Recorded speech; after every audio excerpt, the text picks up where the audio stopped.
Welcome back to the F&S Podcast. Make sure you like, subscribe, share the content. Make sure you check out Jay's Sideline. Make sure you check out Wives Unscripted. Make sure you check out the podcast. If you want to hear music, make sure you hit It's the Midwest Promo. If you want to see the gaming channel, make sure you check out Midwest World. If you want to see Josh's game streaming, make sure you check out the link there for Josh's game streaming. You check out all that. You know what I mean? Yeah. So, shout out to all of it. Shout out with all of it. So the topic at hand today, Mike Brown just got fired, right? Then DeAaron Fox, from what I understand, it seems like he wants out of Sacramento from what I'm seeing. Same thing with Jimmy Butler. And we could talk about the Pelicans. And if you run us to other topics, that's how we do. So let's get on the first thing, which is Mike Brown getting clipped. What you think about that? I don't think it was deserving. The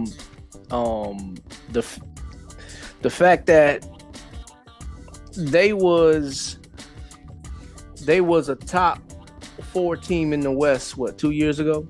Yeah, he won he won Coach of the Year, 2 years ago? Yeah, Coach of the Year.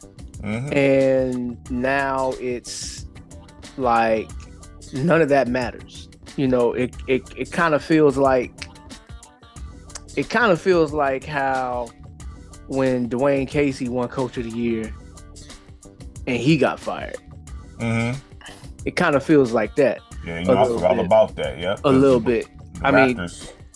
The one thing that made his situation worse, though, it was the very next season is when he got fired. Whereas Mike Brown, he had the 1 year after that where, you know, he was a play-in tournament team, but they couldn't win.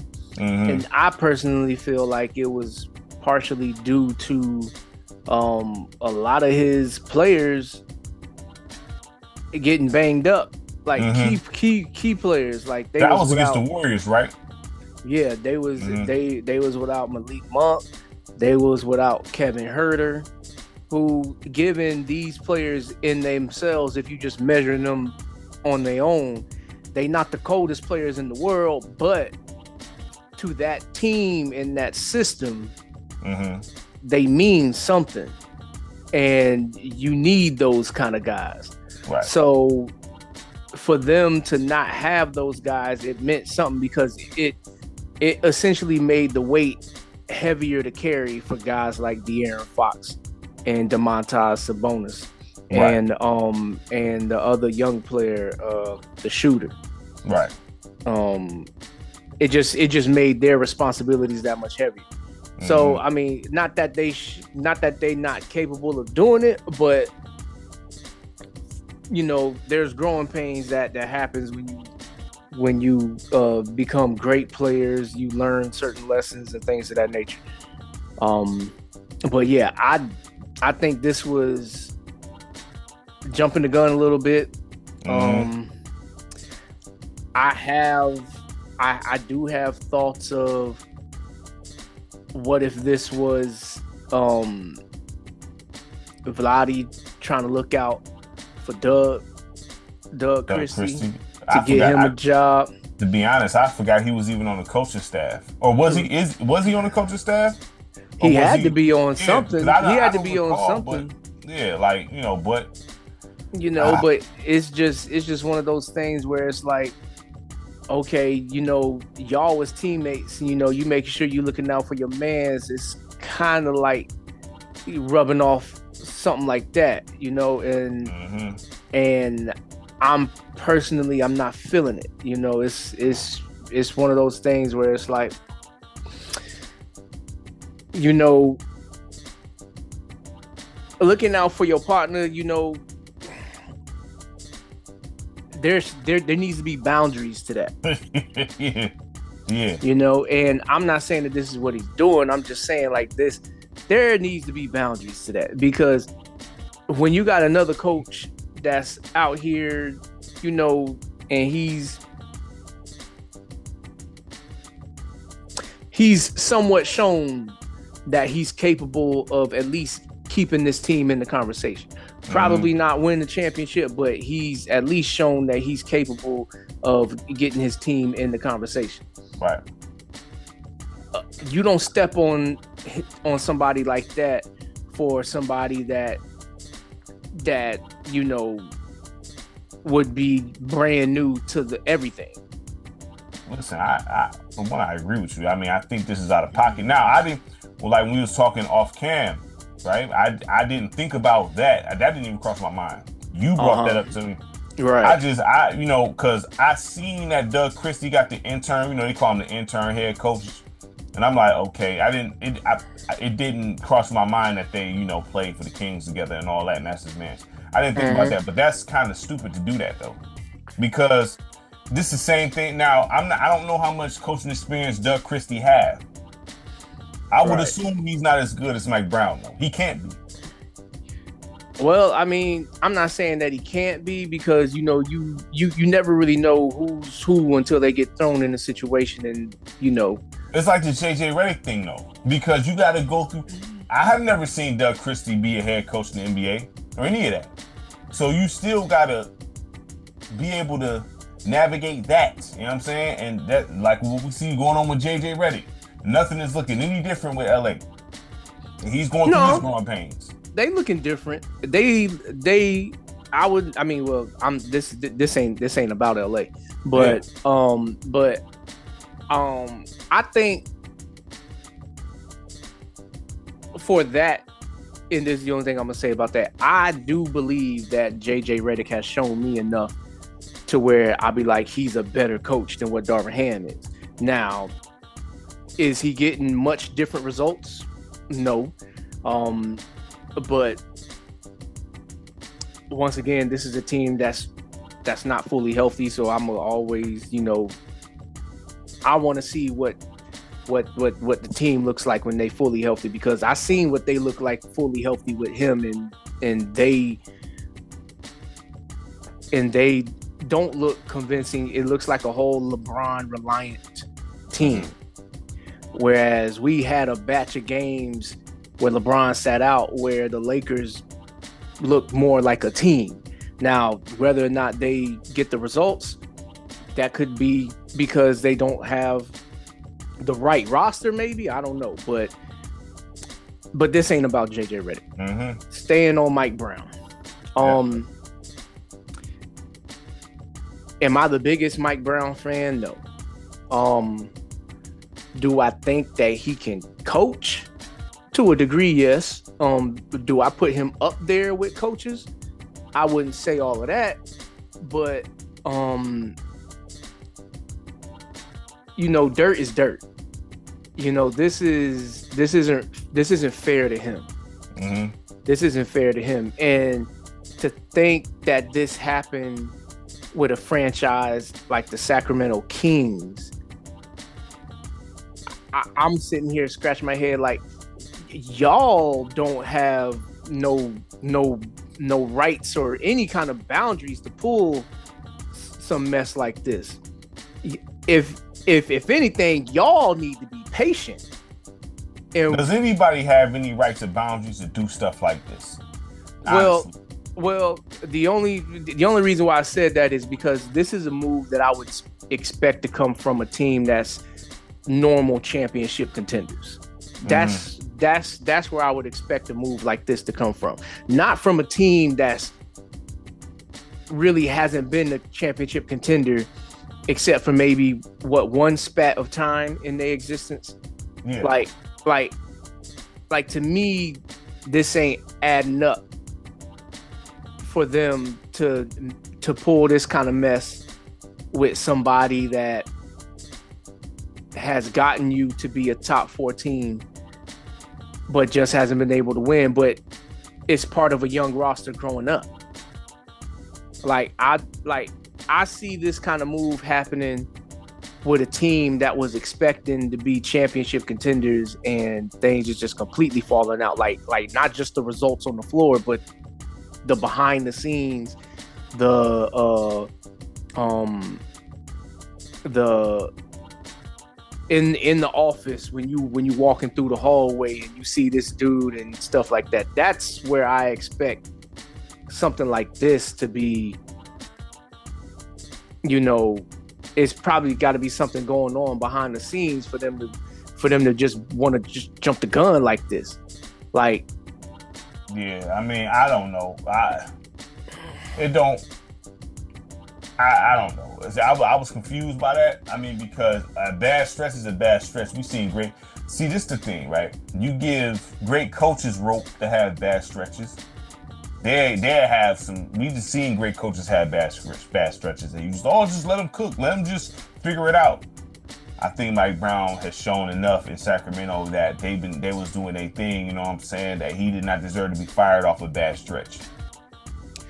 Right. I don't care what nobody say. That don't even make sense. Like Mike Brown, not a trash coach. I know some don't like him like that, but Mike Brown isn't garbage. You know what I'm saying? Right. So, and just boot him out like that and then put in somebody. That's the thing. When you fire a coach and then put in somebody with no NBA head coach experience never makes sense to me. It just don't. Unless you about to just go through a rebuild. So unless you about to trade Fox and everybody and you going through the straight rebuild, this move make no sense.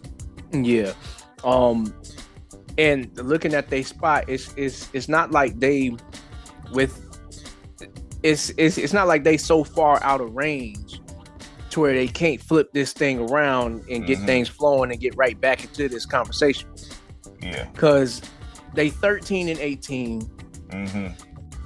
And they sitting in the 12th spot for the West right now, which is all the play-in teams right now only got 16 wins. So that's only really 3 wins better than what your roster is. If you factor in the losses and stuff like that,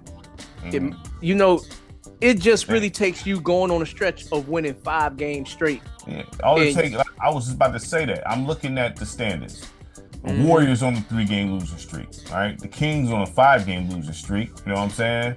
They right under the Warriors, pretty much. You know what I mean? They can climb up. They can get past those guys. They can get past the Warriors. Right. All it takes is a nice stretch. Even if they don't win 5 in a row, if they won 4-1 or something like that, right, just winning some games, they'll be right back 10-9. You know what I'm saying? Like, so. Right. Yeah. It sounds like some other stuff, like you said. Folks wasn't agreeing on some things. Words probably was flying around and things like that, and they're like, you gotta get us out of here.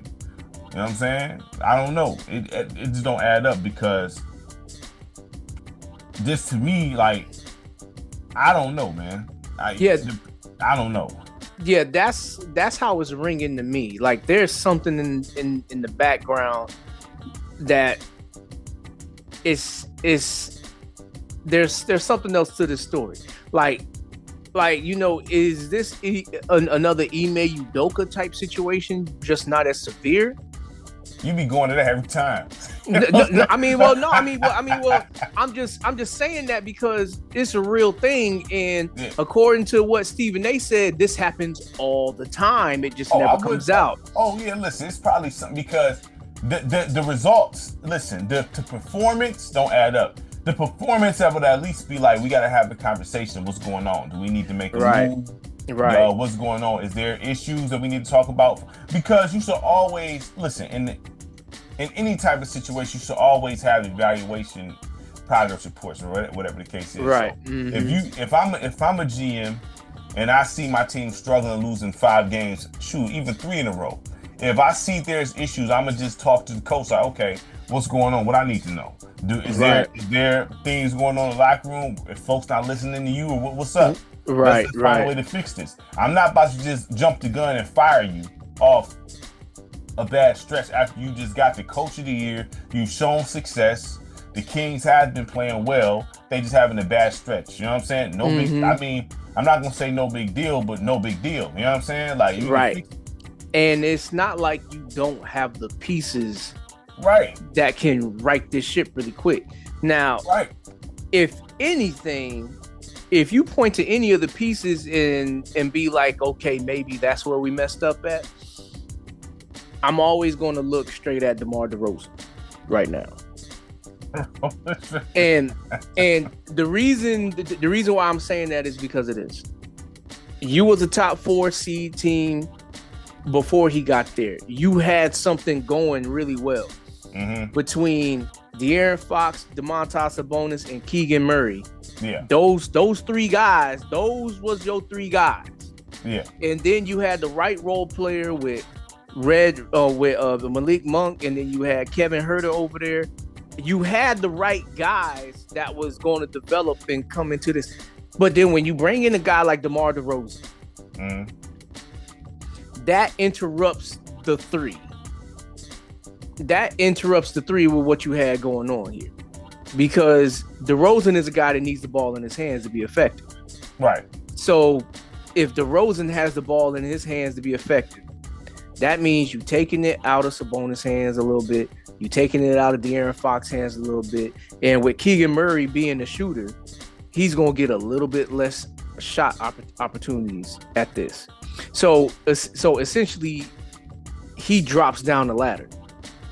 At least one. Because De'Aaron Fox and Domantas Sabonis should still be your 1 and 2. And DeRozan would have to get in to fit in with those guys. But with his style of play, I'm sitting here wondering to myself, I'm like, was that the mistake that you want to regret as far as roster moves? I'm not saying that's listen, it's too much evidence. I like DeMar DeRozan. I like his game. But if you look at Toronto, as soon as he get traded, obviously, you had Kawhi there. You know what I'm saying? But, some will argue that in Toronto, they should have been able to beat Cleveland. But they didn't. Due to DeMar DeRozan, you will have people say these things. You know what I'm saying? And Kyle Lowry. Yeah, I ain't gonna just put this on DeMar DeRozan. I'm just saying. But you trade you bring Kawhi there and win a championship. Right. Okay. Then when he went to the Spurs, they really didn't do nothing, right? I think he went from the Spurs to Chicago, right? Right. Some will argue that roster was not the record did not translate the roster talent. You know what I'm saying? Well, at one point it did. At one point it did. It was one time where the Bulls, I think they was the number one team in the East. But how they finished? But that was with healthy Lonzo Ball, DeRozan, Levine, them guys. Yeah. Now they didn't finish well. So but it's like the ultimate. I'm a regular season type of player when the games don't mean that much. Exactly. So it's like, because when I looked at Chicago, that team, I'm like, this is pretty. You should be able to do something with this. You should be able to do something with this roster. You know what I'm saying? Right. They did not do anything. So he goes from Chicago to Sacramento. Now, if you think about it, how talented DeMar DeRozan is, because he can hoop, mid-range assassin, all that good stuff. He plays the right way. Right. But it just seems like with DeMar DeRozan on your roster, you underachieved. That's what it seems like. You know what I'm saying? See, that's I'm about to sit there and act like that's not the case. You know what I mean? That's why I'm saying it's like when you bring him on your roster, you're essentially putting yourself in a position where it's like you're relying on this guy to show up and contribute to a degree. And I'm sitting here saying to myself, I'm like, maybe that was a mistake, because when you had Harrison Barnes there, nobody's looking at Harrison Barnes and being like, yo, we really need you to show up, because if you show up, we know. Nobody's looking at him like that. But when you bring in DeMar DeRozan, because of his consistency in the regular season, it's like people have been like, okay, well, we got DeMar DeRozan, we need him to be this guy kind of deal, which is fine. There's nothing wrong with that in particular if you are a team that absolutely needs that. You didn't need that. You didn't need that from him. With what you was getting out of De'Aaron Fox and Domantas Sabonis, growth was going to come with them, and then with Keegan Murray, growth was going to come with that. You just needed more growth with that. Yeah. Man, look, I just feel like to me, it's not a coincidence that this happens with DeMar DeRozan coming over there. Yeah. And not trying to hate on DeMar, but it's just like, losing games, the coaches always is going to take the brunt of that, right? Yeah. Whenever you lose games, the coach is going to take the brunt of that. But if you win games, then they're going to get a credit to the players. Right. Well, listen, this is the thing. You can't argue what the obvious is. I love, like, DeMar DeRozan. There's a certain way you got to use this guy. Mm-hmm. And my thing is this, look, he can't be a 2 option. He has to be a 3rd. And you cannot look at him. Look, this is the thing. This is how I would use DeMar DeRozan. He cold, like you said, regular season. He cold. When it's time to get busy and the playoffs, just don't rely. Like, if you get something cold out of him, fine. You know what I'm saying? But we got to worry about our 2 stars. You know what I'm saying? We can't really rely on him. He's literally he's a role player. He's a high grade role player. You know what I'm saying? He got the ability to be a 1, but for whatever it is, something is not clicking there. You know what I'm saying? And he when it's time for the big moments now in the regular season, like you said, regular season, he hits game winners. He do all that. For whatever reason, it don't translate over into the playoffs. It never translates over into the playoffs, man. Which is going back to what you said earlier. I don't know what happened behind the scenes to get DeMar DeRozan over there. But I didn't know that was even an option, to be honest. That was a surprise to me. Right. But because, when I seen them make that move in the offseason, I was like, this probably was a mistake right here. Like, my gut was telling me that bringing DeMar DeRozan into that team, I was sitting here like, you don't need to do all that. You got everything going the right way. You just need. Yeah, I think you talked about that. Like, so. Oh man, I threw myself off of the point that I was going to say. But the point that you made. If you see that there's things starting to fall off, you like checking in with the coach and be like, yo, what's going on and stuff like that. That could have been an opportunity to be revisiting this and be like, okay, before we make this drastic change of getting rid of our coach, do we need to get rid of some players? That's what I'm saying. Like, what's going on? Do we need to reshuffle that deck? Yeah, that's because right now, with this what's going on, it is a disappointment to see the Kings down there like this. Mm-hmm. But we said it. They not too far away to where they can't rebound from this. Yeah. And the West is not as stacked, heavy, strong as it used to be in the past. No.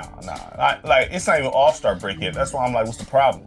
Right. Mm-hmm. Because we've seen teams be rough before the All-Star break, and after the All-Star break, they, you know what I mean? So just because you start off strong, that don't mean you gonna finish strong. And just because you started off bad, that don't mean you gonna finish bad. We seen the Suns. What year was the Suns? They went like 31-0 or something crazy like that. They was cold and they didn't go to the finals. You know what I'm saying?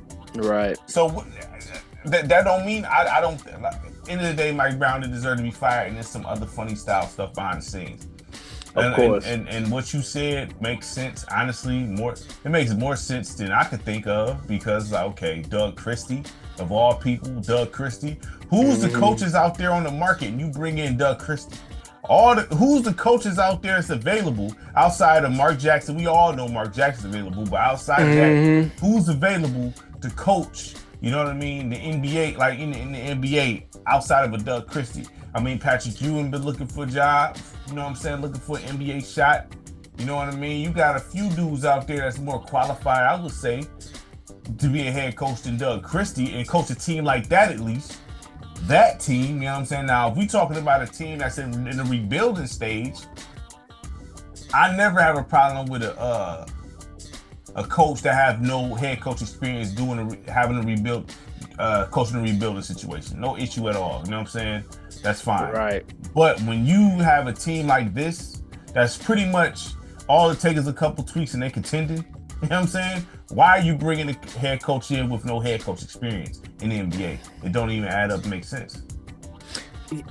Yeah. So, I mean, they setting themselves up to look bad. And Fox must be getting traded. He got to be getting traded. There ain't no way. He got to be getting traded. Well, I seen somebody say something about that. They was like, because it's funny. Well, maybe I'll save that for when we make the transition to talk about the other subject. But other coaches across the league ain't feeling this. No, they're not, because it's nonsense. There ain't no reason for this to happen. So, what's my man on Denver? He said it's no balls, no class, or something like that. No, well, he said he got fired by them, so that was a personal shot he took at them. Which he said he knows something. Right. Something. Well, So, if you listen to it, he said they couldn't even tell him face to face. I thought that clip I put up was him knowing already that they told him already, you about to be out of here. I thought that's what that last conversation was with the team. It looked that way. Like he was telling DeAaron Fox, like, yeah, you know what I mean? Like, well, from what Mike Malone said in the presser when they asked him about it, according to what he said, Mike Brown found out about it when he was getting ready to get on the plane to head to wherever they was going to go play next. Mm-hmm. He was like, they couldn't even tell him face to face. That's low. Right. And so with that being the case, it's like, dog, y'all, that's low. Y'all there's so many things that could be said about this that's like, man, look. That's low. Like, at least give the man the dignity to like look him in the eye and shake his hand and be like, unfortunately, we don't see this thing working out and going in the right direction right now. So we want to go in a different direction. You being a boss at that point in time, there could be a back and forth as to why things is going the way they are, or what changes could be made to keep this mistake from happening. Because if you really felt that way about him as a coach, then a conversation like that, if losing isn't already doing it, a conversation like that can light a fire underneath somebody to make them coach a little bit harder, practice a little bit harder. It's going to be different. But now you're just going to completely flip everything.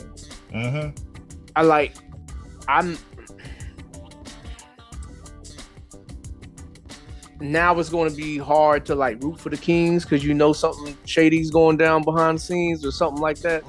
Look, being a boss, that don't take away coward tendencies. That's a coward move. Right. There is no other way to spin that. That's a coward move. To sit there and know you about to fire me, but you want to wait until because you don't got what it takes to just tell me eye to eye, man to man. Like, listen, we gonna give Doug Christie this position. We gonna let you go because we feel like you not doing a job. Hey, I may not like it, but fine. At least you told me straight up.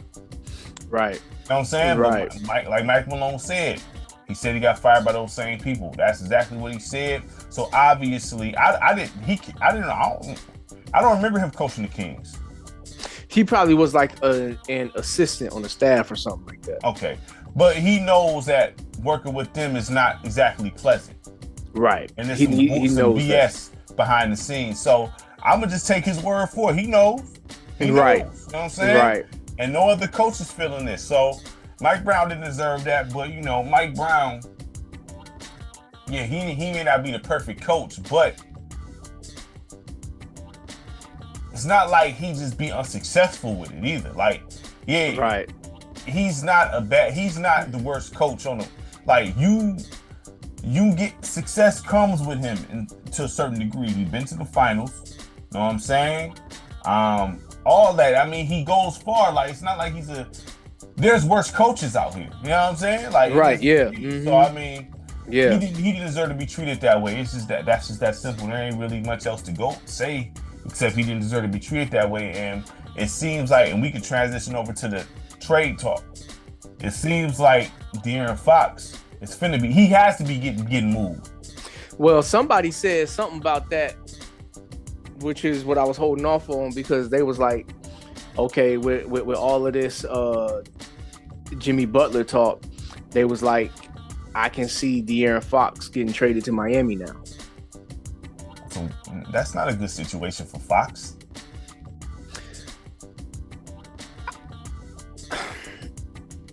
That part, it all depends on what happens with the package deal. Because I don't think I'm not sure if they're going to try to do that straight up. That's not a good situation for Fox. That's not a good situation for Butler. It's definitely not a good situation for Jimmy Butler. Jimmy Butler don't want to go over there. No, because ain't nobody going to want to. Ain't no vet going to want to go over there to where they're going to be dealing with a rookie head coach. And whatever the front office problems is. Right, and whatever the front office problems is. So that's a bad idea. DeAaron Fox, you know the first thing I thought about, I was like, yo, Orlando, we need a guard. That ain't a good situation for him either. How is that not a good situation? Dog, like, what's the Magic? You don't know what the Magic doing right now? They've been all right, but I mean, is that going to change them to contenders? The Magic is the 4th seed right now in the East. Are they contenders? Are they winning the championship if you bring Fox over there? I love Fox.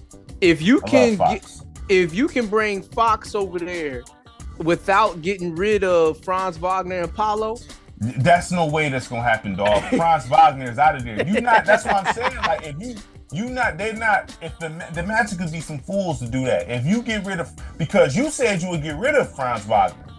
But and even with what I've seen from him, I'll still get rid of him if it means I get De'Aaron Fox. Like in the East, let me look at the East real quick before I say this. Okay, so Orlando's number 4. Y'all on 2-game losing streak, no big deal. They can turn that around. So Cleveland number 1, which I expect, you know what I'm saying, because Cleveland is talented like that. Boston number 2. But this is, but like, this is what I'm saying, because when we do the head coaching episode, that's when I'm gonna need to give Moses his flowers. Mm-hmm. Because you lose your top 2 scorers for a long period of time to injuries. Mm-hmm. Then you lose a pivotal big man for you for the season. Mm-hmm. And you still sitting at number 4 in the East.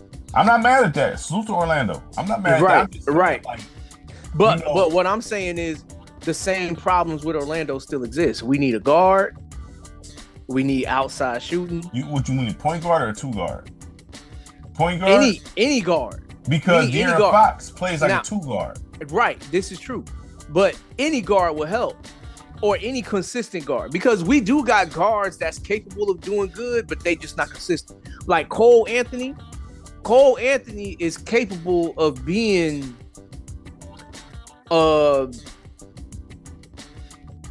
Terry Rozier-ish type of guard. Well, I can see in the package he'd be out of there with Franz Wagner and probably somebody else from Fox. Them 2 is out of there. So that's not no Cole Anthony is gone. You know what I'm saying? Right. If you getting Fox, if we get De'Aaron Fox, that's an upgrade to my mind. Yeah, but who's the backup? Who's the backup? Yeah. Well, the young second-year player, Anthony Black.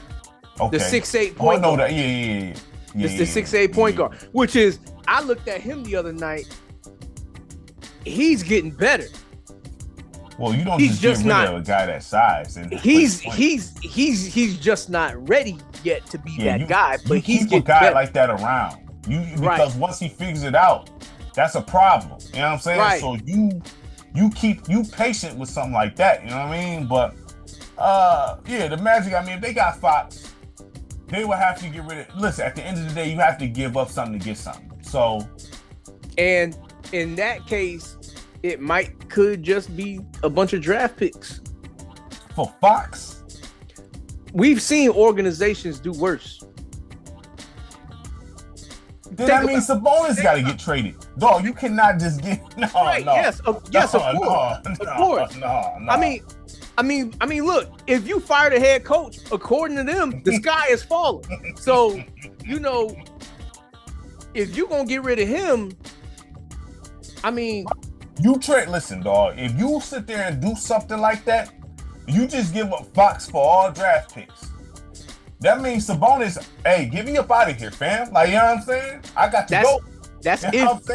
That's if he liked that. But apparently, DeAaron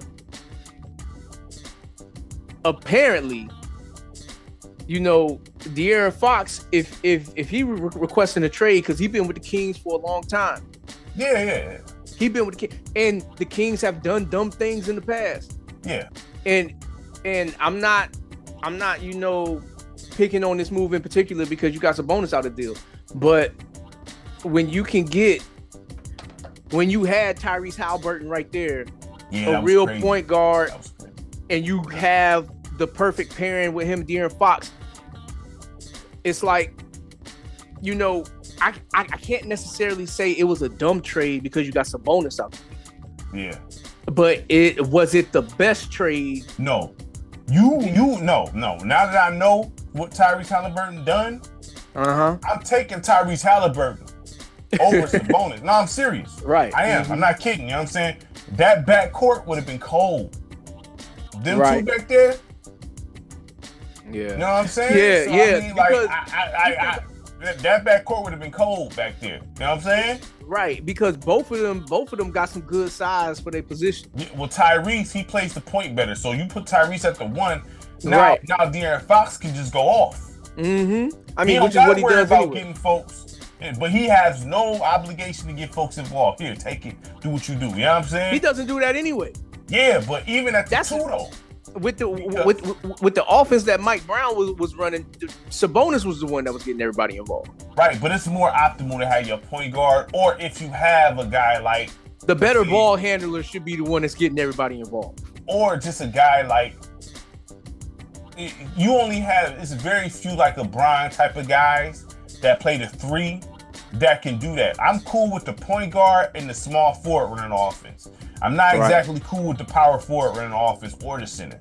I'm not cool with that. You know what I'm saying? I mean, it really depends on what day and age of basketball we're playing in. I mean, obviously, in this day and age, you can get away with a center running the offense. Yeah, that's wild. Because that's what Jokic been doing all over there in Denver. The Nuggets, anyway. But that's another organization that's just letting good players just walk out the door. Like they all the way, dog. They at number 7. Right. I mean, the Lakers better than them is crazy talk. Like, they only got one game above. That's going to continue to fluctuate. The Clippers is 5. Right. The Clippers is 5. I mean, because supposedly James Harden been having a really good year again. Well, whatever. We'll see in the playoffs. You know what I'm saying? We already know what's going to happen in the playoffs. To James we already Harden know. You know what I'm saying? We already know what's going to happen. But look who at the top though. The teams that was like Sacramento Kings that was patient and kept stability. I mean the Thunder. The Thunder, the Grizzlies. Can we give Ja his props, please? Well, I've been saying the only thing Ja needs to do is just put the guns down and keep them down. Because they number 2. Houston number 3. Now, mind you, number 2. Now, Houston, they looking. Hey, listen, I gotta give Houston props. They a problem. All these they was talking about that might be a destination for Jimmy Butler. Is it really, or is he gonna mess up the chemistry? That's my question. See, okay. So now that we on this trade talk, right? Let me ask you a question. Is there any team that you can think of to where if Jimmy Butler gets traded there, he makes them a contender? I would say honestly, and I'll be objective, LA maybe, because LeBron don't have to worry about him. You know what I'm saying? He got that. Jimmy got it in his chest. His skills don't match it though. But Right. he does. If you go somewhere like that, yes. Houston, no, he don't need to go over there messing with them cats. They already straight. Don't go to Memphis. No need for the Thunder. Dallas, maybe. But Dallas, I don't think they necessarily need him either. You know what I'm saying? Dallas don't need him. Well, Luka's supposedly about to miss some games with that calf strain. So I heard that he's gonna miss a month. They should be able to stay afloat with Kyrie though. So right. Let's look at the Kyrie East. and PJ Washington, even though like they had that little situation that just happened. Yeah, but they should be all right. I'm looking at the Magic actually. So if y'all made a trade, because you said draft picks. So if y'all made a trade and got like, if y'all did like a Franz Wagner or something like that and got Butler over there, and then if they did a bunch of draft picks and got Fox, y'all not cold no more? Oh, I mean, well, if we can get Fox, I'm all down with that. But if you was able to finagle Fox and Butler, you don't think you'll be contending in the East with that?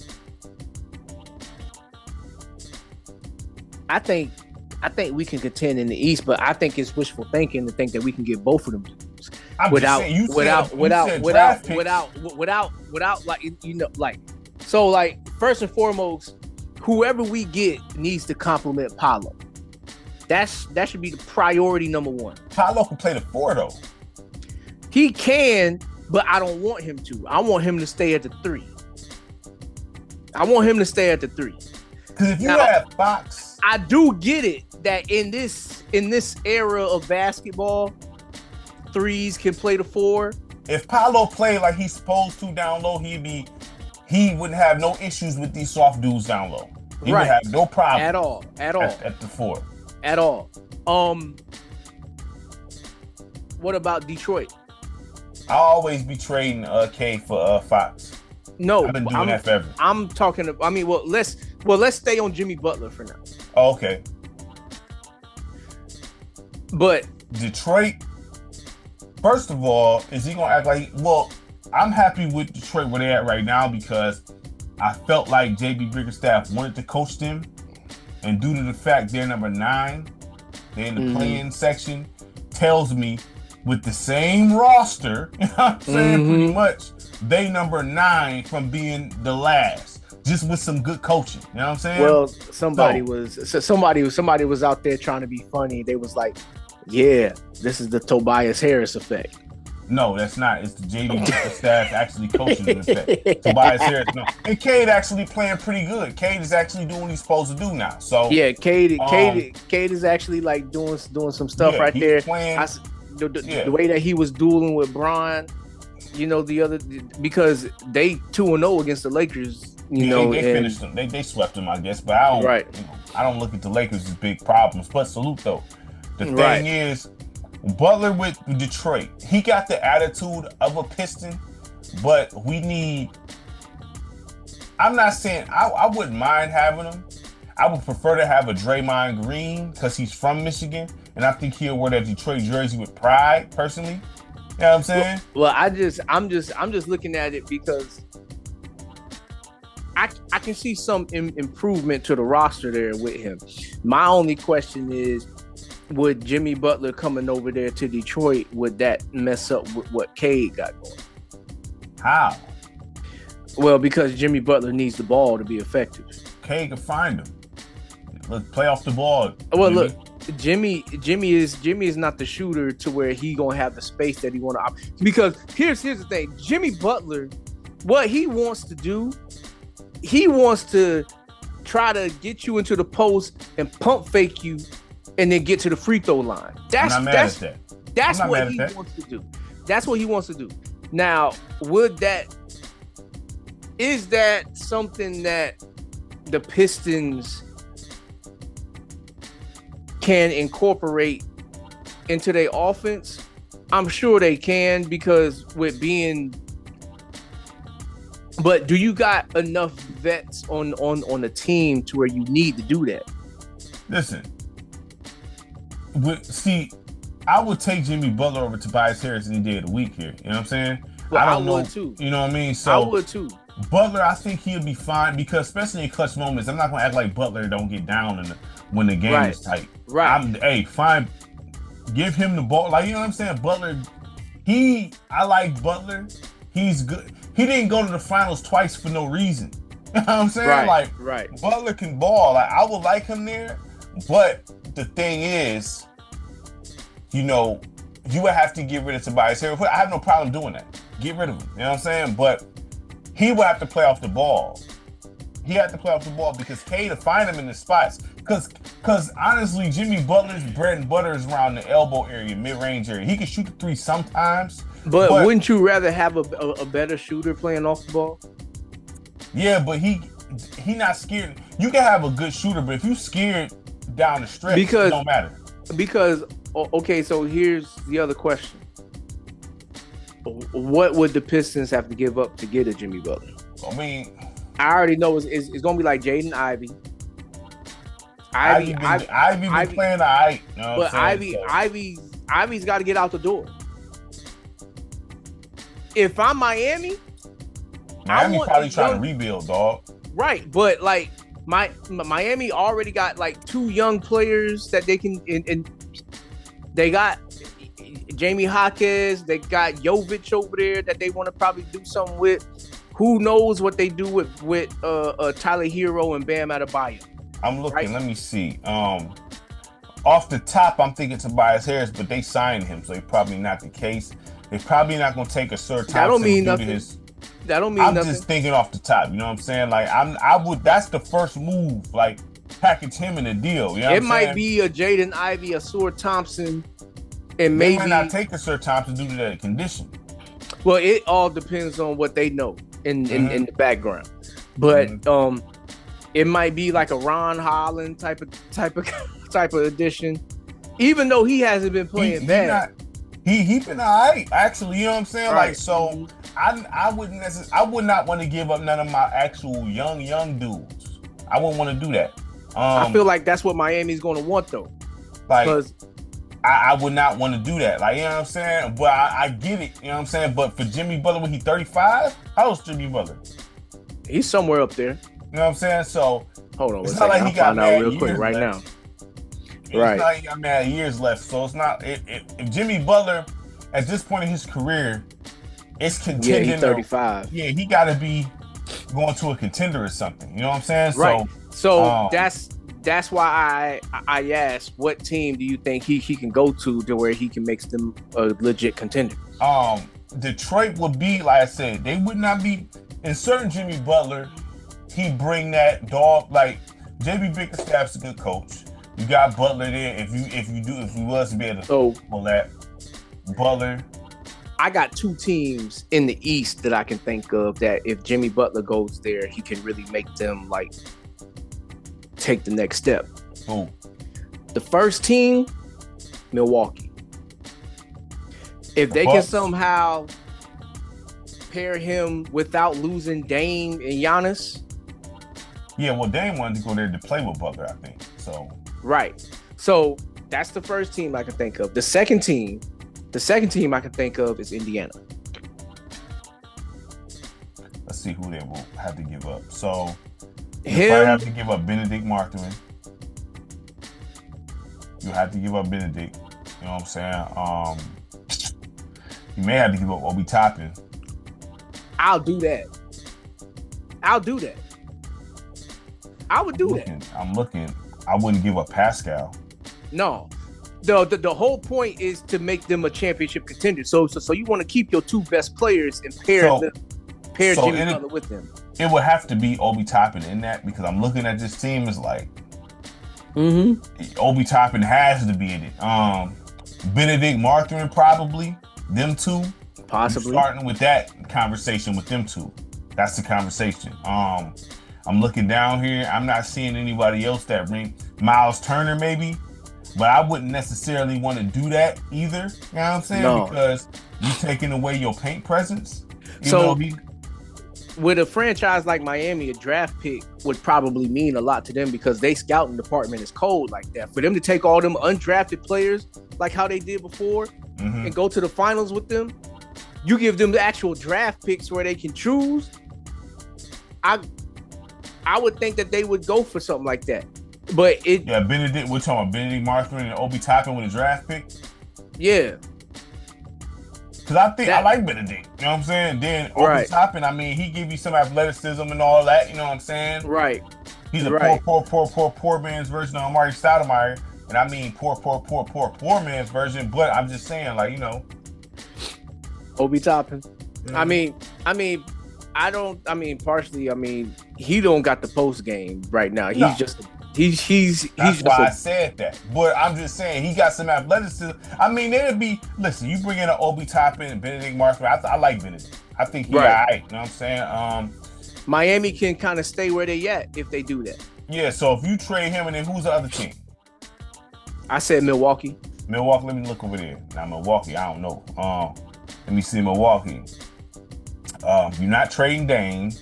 Not trading Dame or Giannis. Up out of there. I wouldn't mind kick him out of here, Jason Hansen style. You know what I'm saying? Right. Let's see. They don't. Chris Middleton. I get them both out of there. Yeah. That alone right there might get you a deal because he's 35 years old. He 35 years old. What they gonna do in Miami? You gotta put some picks in that. Like, you can't just nah, dog. You got Chris Middleton and Bobby Portis. You gotta throw some picks in that. That might be you're enough. Doing it for the picks. I'm just saying it might be enough when you consider it be. I mean, the picks, but as far as like adding another player, wouldn't Miami just waive them? They waived them.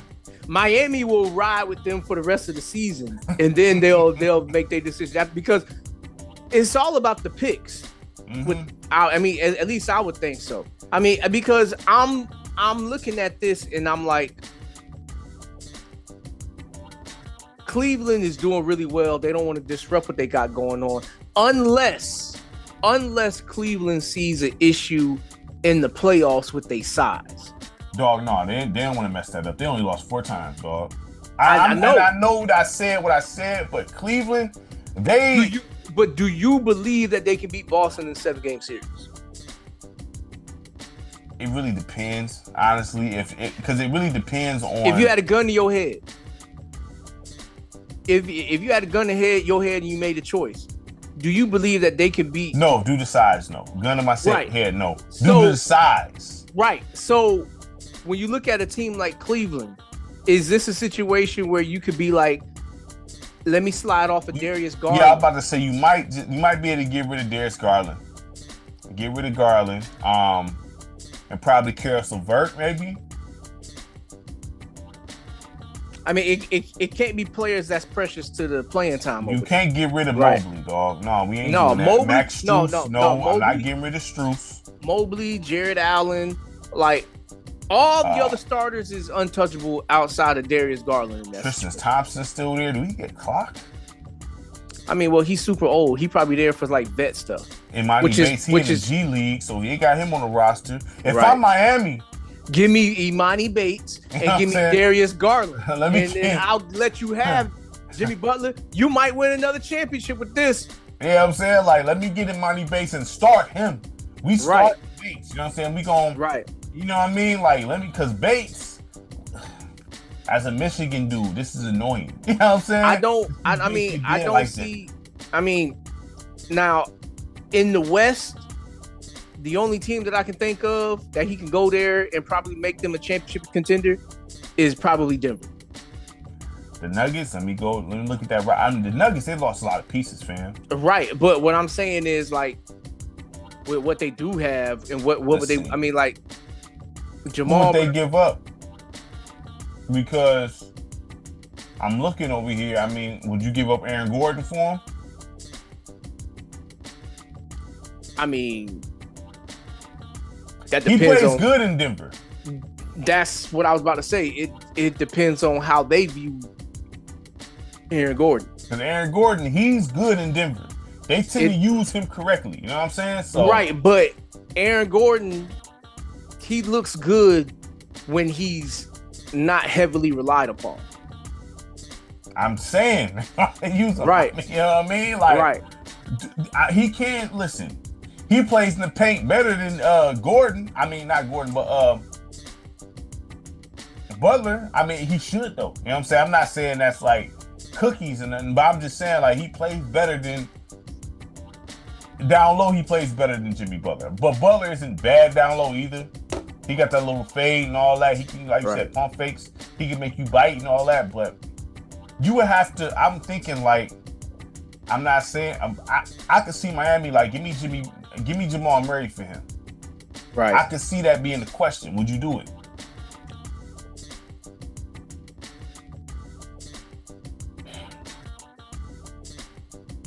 Jamal Murray for Butler.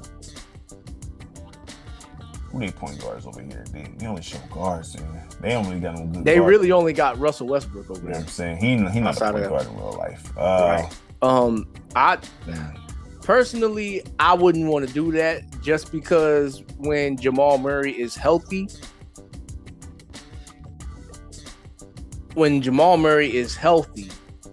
he's capable of being a really good player for them.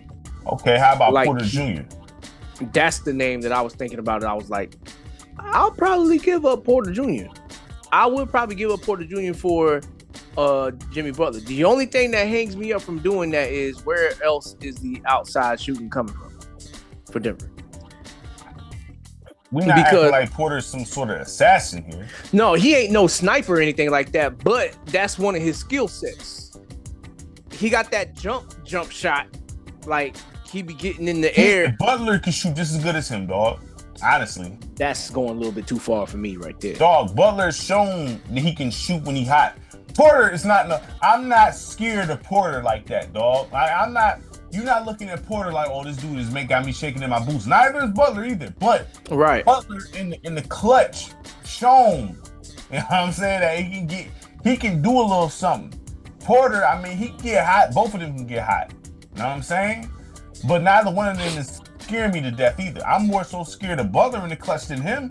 Right, because Butler's going to make the right plays, and he's going to So, I mean, I would have to get Jokic's opinion on this. What do you mean, Jokic's opinion? Do not I don't think there's nothing wrong with asking your best player, be like, yo, how would you feel if we brought him in? Do you think that? No, we had these discussions. You said you could care less about asking the star player anything. I never said that. I never said that. I don't know where you get that from. No, you said, no, I'm not. I don't have to. You supposed to just play. You know? No. Okay, so by the letter of my job, I don't have to. But if I want to keep things operating properly in-house, I don't want to bring in anybody that you got a problem with, because remember, he had that situation. I told you that you disagreed. No. I said the same thing. You disagreed with me, man. No. Technicalities by the letter of my job as a general manager. I just bring players in, coach coaches them, the players play. That's by the technicality of my job. Right. But if I want to be good at my job, or even if I want to be great at my job, chemistry matters here. I agree. I don't know where you get this. Bro, you better go look at them old episodes, man. And you better go find it. You better go find it. You need to go find it and show me where I said that. You like, no. You know what I'm saying? I should not have to consult with no players. You said now, if this is the Washington Wizards, I ain't got to consult with nobody over there. Y'all shut up.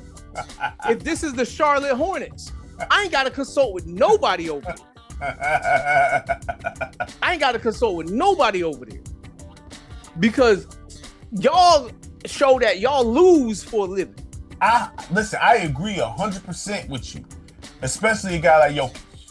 Right. I agree 100%. So with Jokic, I'm gonna call Jokic in. I'm gonna be like, look, we got a deal on the table.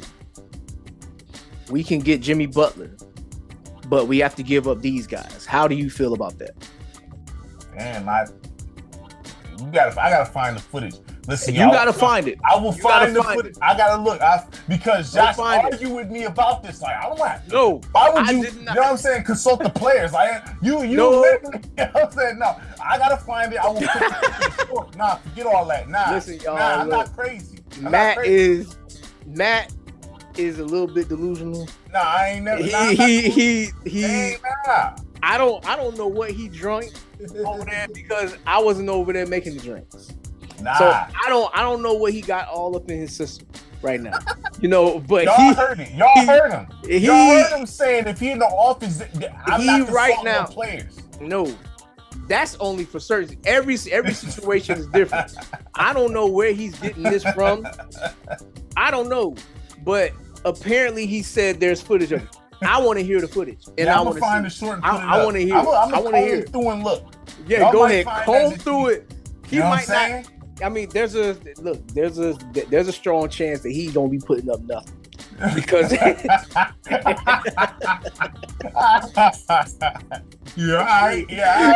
because he out here with this, and I'm sitting here, I'm like, I know I've never said that, and you know when you never said something. That's the kind of feeling that I got right now. I know I've never said that. We argue and debate things a lot. He probably forgot. It's cool. Look, man. Look. Because from what I understand, he like, no, I don't have to consult with nobody. True. By the technicality of your job, you don't have to because your job is not to consult with players. Your job is just to put rosters together. Mm-hmm. And you can be on some Jerry Jones type stuff. You know what I'm saying? Exactly. Exactly. That's why you should always consult with at least your best player when your best player is the best player in the league. So let me ask you this. Should LA be consulting with LeBron at any point right now? Me personally, I'm not. If I'm in LA shoes, I'll consider his opinion. But like I'll be like, dude, you 40. You're not gonna be around here much longer. Okay? And based on what we looking like right now, what moves do you really believe that we could make that could make us championship contenders while you here? I mean, so we can transition. It starts with Anthony Davis. We can transition over to Zion. So as far as, let's finish this Butler take though. Butler, where's the best spot Butler can go, in your opinion? The best spot? To me, the best spot, are we talking like X's and O's fit or period, for him to be going back to the finals or at least contending? If I was to be, I'd probably say Milwaukee. Yeah, I'm not mad at that. I like Milwaukee. I think Milwaukee. I'd probably say Milwaukee. If Portis and Chris Middleton, I would get up off them quick. And look, you give me Giannis, Dame, and Jimmy Butler versus Donovan Mitchell, Darius Garland, Evan Mobley, and whoever else. I'm not saying that it's a sweep. That's not a sweep, man. I'm not saying that it's a sweep, but this series should be over early. Really? So you just gonna violate the Cavs like that? Listen, dog. Listen. You just gonna violate the Cavs like that? The best player on the Cavs is Donovan Mitchell. Do you think that he can out-impact Giannis? Because Giannis gonna have Evan Mobley in foul trouble. He's gonna have Jared Allen in foul trouble. He's stronger than both of them dudes. It depends on the referees, man. Because if the referees call those charges, that's not the case. Because you know he charges every time. Of course. This dude charges every time. But Giannis is obviously the best player on the... Giannis is the best player on the floor. Really? Correct. As far as what? Skills? It's not just skills. I mean, we can think of a lot of guys that are better skill-wise. Giannis, yes, the most, I guess, impactful. I guess you could say, yes, right? the most impactful player, the best player on the floor, plays both sides of the ball. If we looking at the Cavs here, Max Strus can shoot it. He can. You don't want to leave him open. No. That's not my question. Who's the best player that steps on the floor? Between like what the Cavs and the Bucks? Both of their rosters. Who's the best player stepping on the floor? It's between Dame and Giannis. All right, so there you go. You didn't even mention Donovan Mitchell. Donovan Mitchell didn't even come to mind. But the Cavs team, though, we talking team here. Team. You're right. Team. You know what I'm saying? Team here. But what is that team going to do when they got to deal with those two dudes for 7 straight games? Depends with the referees, you notice, because if they actually call them charges, then Giannis is out of here. You know that. If they call charges and stuff like that, his game is gone. You know that. Okay. So let's say you eliminate Giannis from the picture. Mm-hmm. So you got Dame and Jimmy Butler. Dame, this is my problem. Butler is consistent, Dame isn't. Right. But is Donovan Mitchell? No, but the Cavaliers, they have a better system than them. You know what I'm saying? So the way I'm not saying that you're wrong. But so like they're coached, I'm looking at that there. You know what I mean? Okay. So who's better, Brook Lopez or Jared Allen? At this point? In a 7-game series, who's better, Brook Lopez or Jared Allen? That's a tough question, dog, because Brook Lopez ain't nothing special, fam. Like if he not making jump shots, this dude is obsolete. You know that. Well, not necessarily, because Brook Lopez, he is a real 7-footer. He can defend the rim. He can rebound the ball sometimes. All you got to do is get him moving laterally. He done for. That's all you got to do. Who gonna do that? Move around. You Who know gonna do that? That's all you got to do. Who gonna do that? It's not Jared Allen. We know that. But I'm just saying. Okay, then. That's the question at hand. But Jared Allen can play defense, so he can shut down whatever Brook Lopez is trying to do here. He can. You know he can. He can play some defense. He can block some shots. You know what I'm saying? And I don't think Brook Lopez stopping lobs either. I don't think he can't move fast enough to do that. How old is Who's throwing the lobs over there in Cleveland? Who's throwing the lobs? It would have to be between Darius Garland and Donovan Mitchell. I'm just telling you. And we know that both of them rebounds. You know what I'm saying? Both of them ain't trying to throw nothing. Brook Lopez don't move fast enough to stop the putback dunks, man.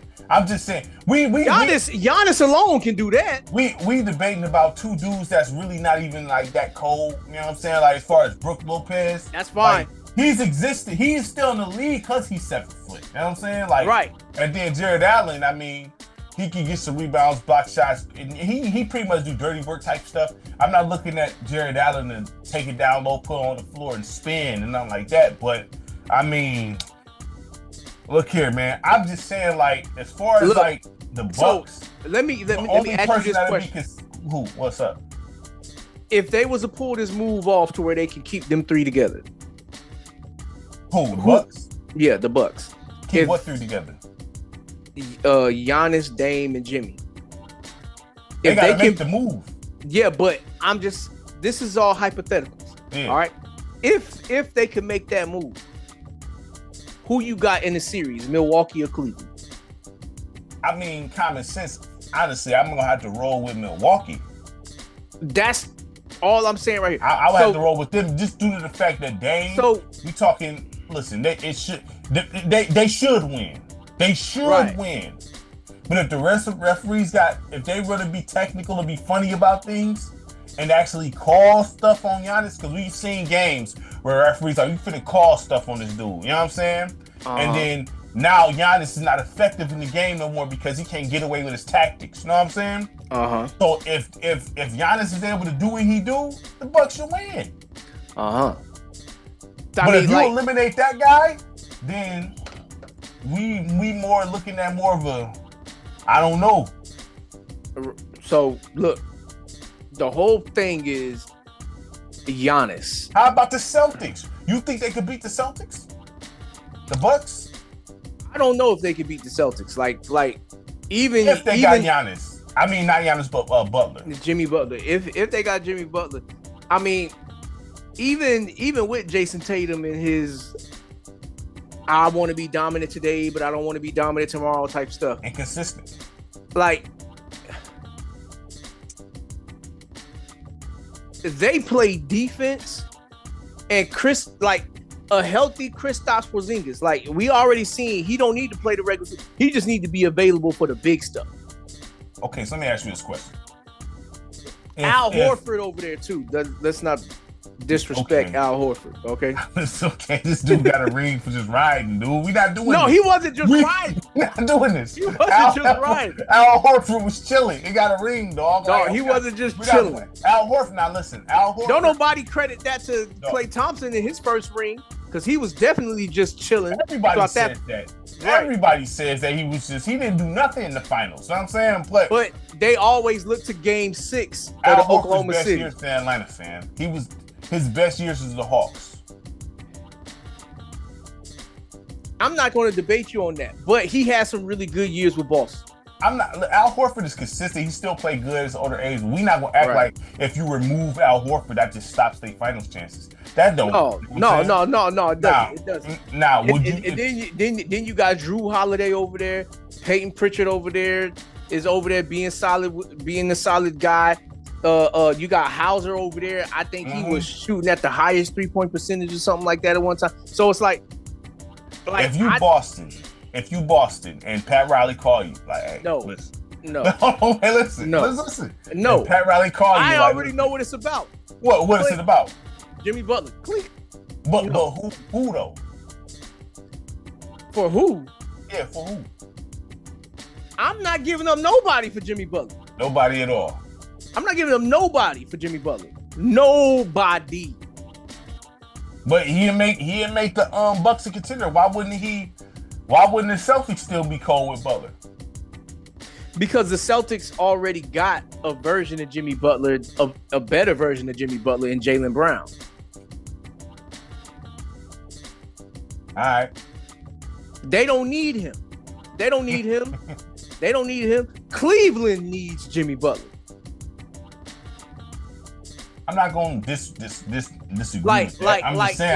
Like if Cleveland was to somehow be able to get Jimmy Butler and let go like a Darius Garland, then that to me can say finals.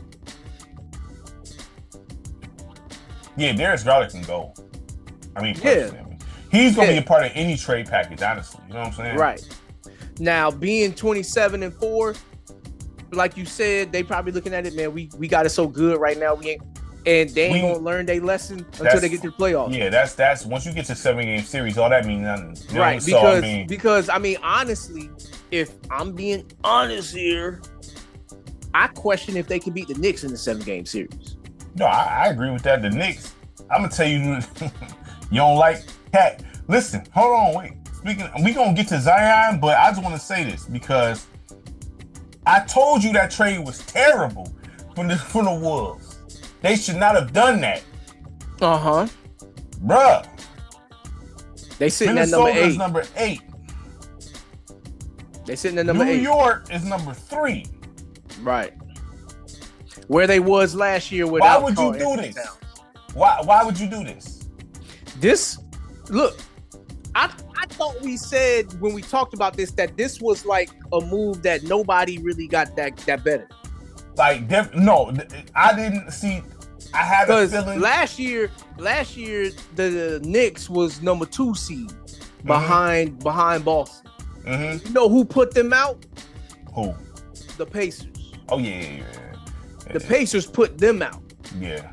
And so now this year the Knicks got Mikal Bridges over there, and they got Karl Anthony Towns. The only big man on their roster. He's been actually doing his thing.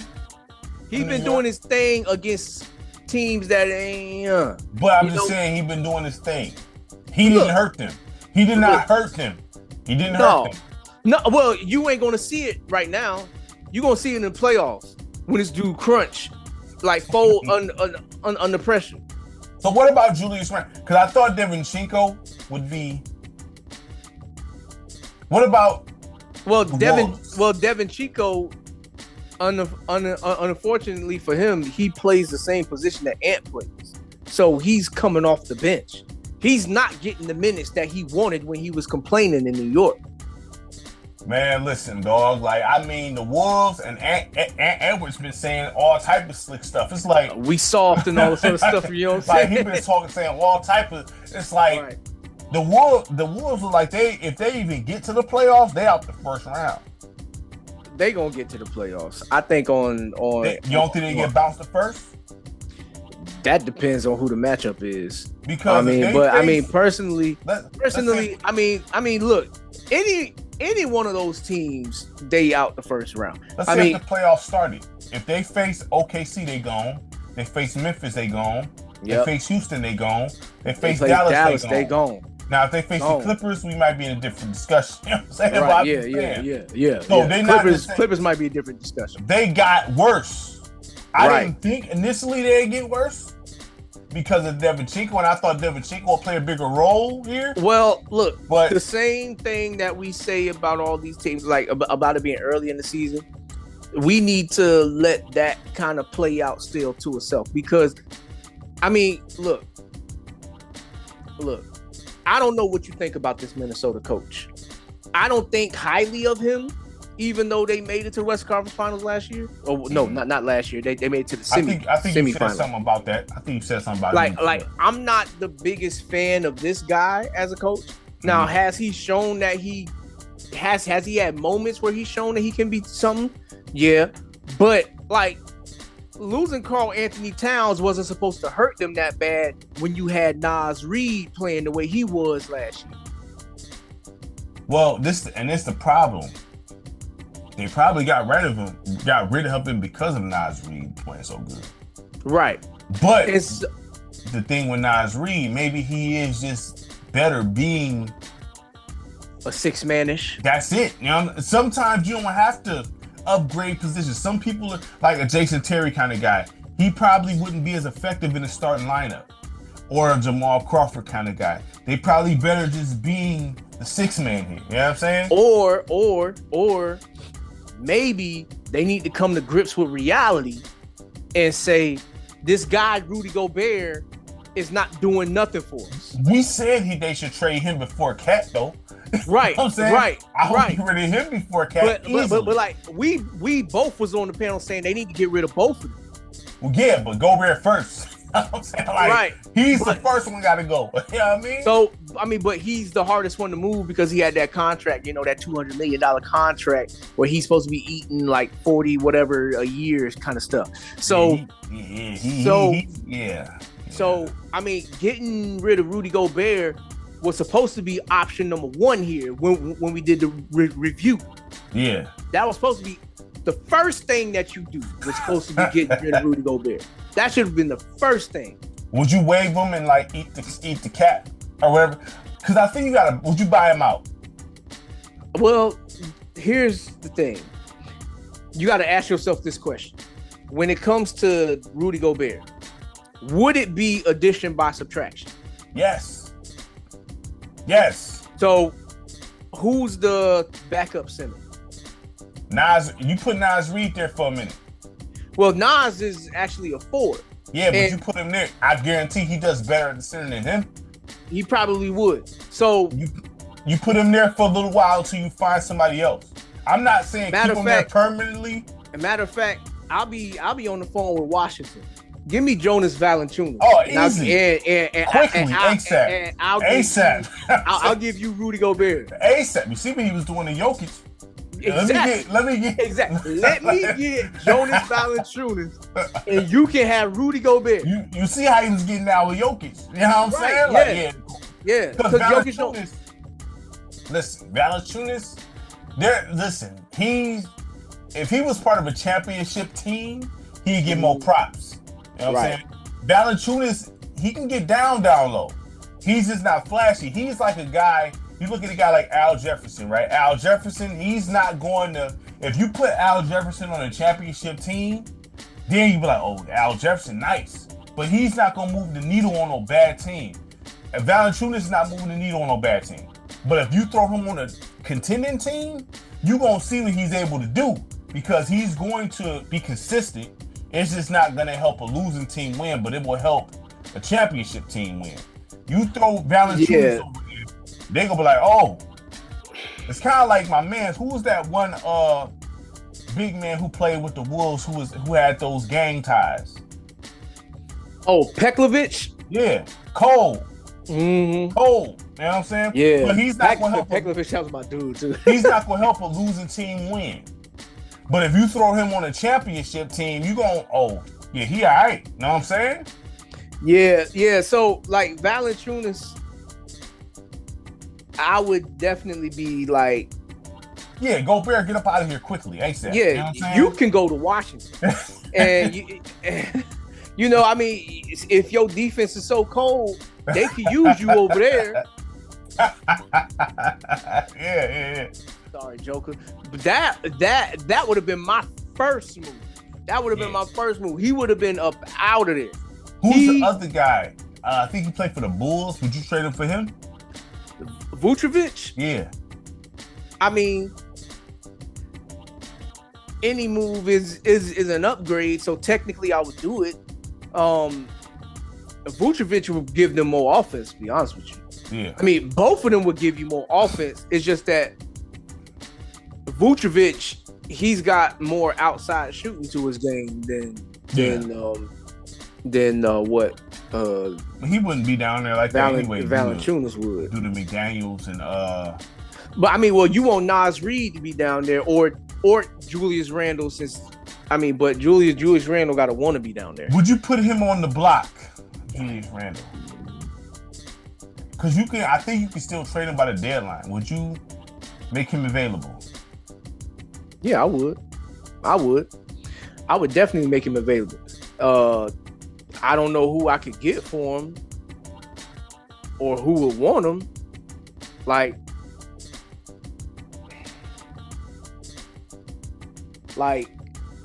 would Portland give up Jeremy Grant for Julius?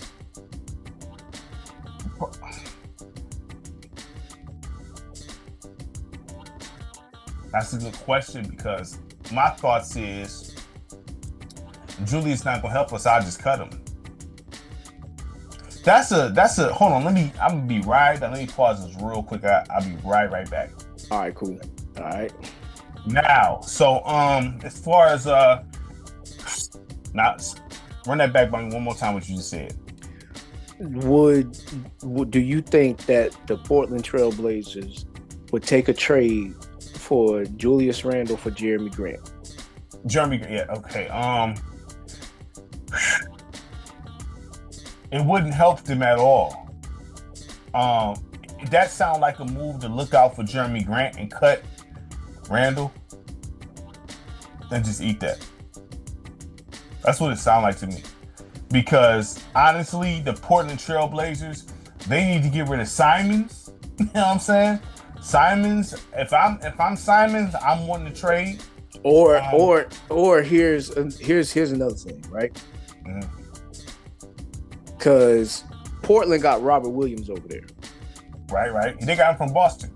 Right. Now Robert Williams' only problem was health. That's been his only problem, is being healthy. Right. If you Minnesota, would you do a package deal?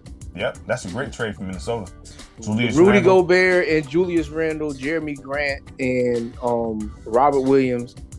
And do you think that you can pull Anthony Simons? They're not giving you Simons. Nah, look, they're not giving you Simons for all that. We ain't doing that. Like now. Okay, what about Shaedon Sharpe? They might ask for a draft pick with that. They might ask for a pick. I'll throw you a pick with that. Because at this point, it's like, look, bro, like, obviously we messed up. That's pretty much what it is. Obviously we messed up. Mm-hmm. We didn't mean to do what we did. You know, that's one of those let's hit the reset button, you know, kind of stuff. Because for my man Robert Williams, mm-hmm. and Jeremy Grant, for Gobert and Julius Randle. First of all, Robert Williams for Gobert is an upgrade. Right. That's if he can stay healthy. That's an upgrade. If he can stay healthy, that's an Jeremy upgrade. Grant can take you off the dribble. He can do a few things. It may not be all of that, but it's still. But we know Jeremy Grant is gonna play his role. He's not gonna get in the way of what, because he ain't gonna be having these moments where he's like, okay, I'm the guy. Y'all need to get in. I think that'll put Minnesota back up to where they should be. You know what I'm saying? Right. With those two guys. You know what I mean? So and Jeremy Grant, his length can be a better defensive presence. And if you can get sharp with that, that bolsters your bench. Right. If you can get Shaedon Sharpe with that, because now he's coming off the bench when McDaniels sit down. Yeah, and then you still got David Chico off the bench too. So, but ideally you want to get Simons out that deal though. You're not getting Simons, bro. They're not giving you Simons. Minnesota's not giving Simons. They gonna want McDaniels for Simons, bro. Do you think that's worth it? McDaniels is playing good in the playoffs, dog. I know. I'm just saying, do you think that's worth it? I'm not saying it's a bad move. I'll be kind of hesitant, though. I'll be a little hesitant. You know what I'm saying? That's not something I'm just going to just do. Like, you know what I mean? Like, oh, because McDaniels show he nice. Right, yeah. You know what I'm saying? Yeah, no, you're right. But that's why I'm just saying, I'm like, if you can swing that deal, because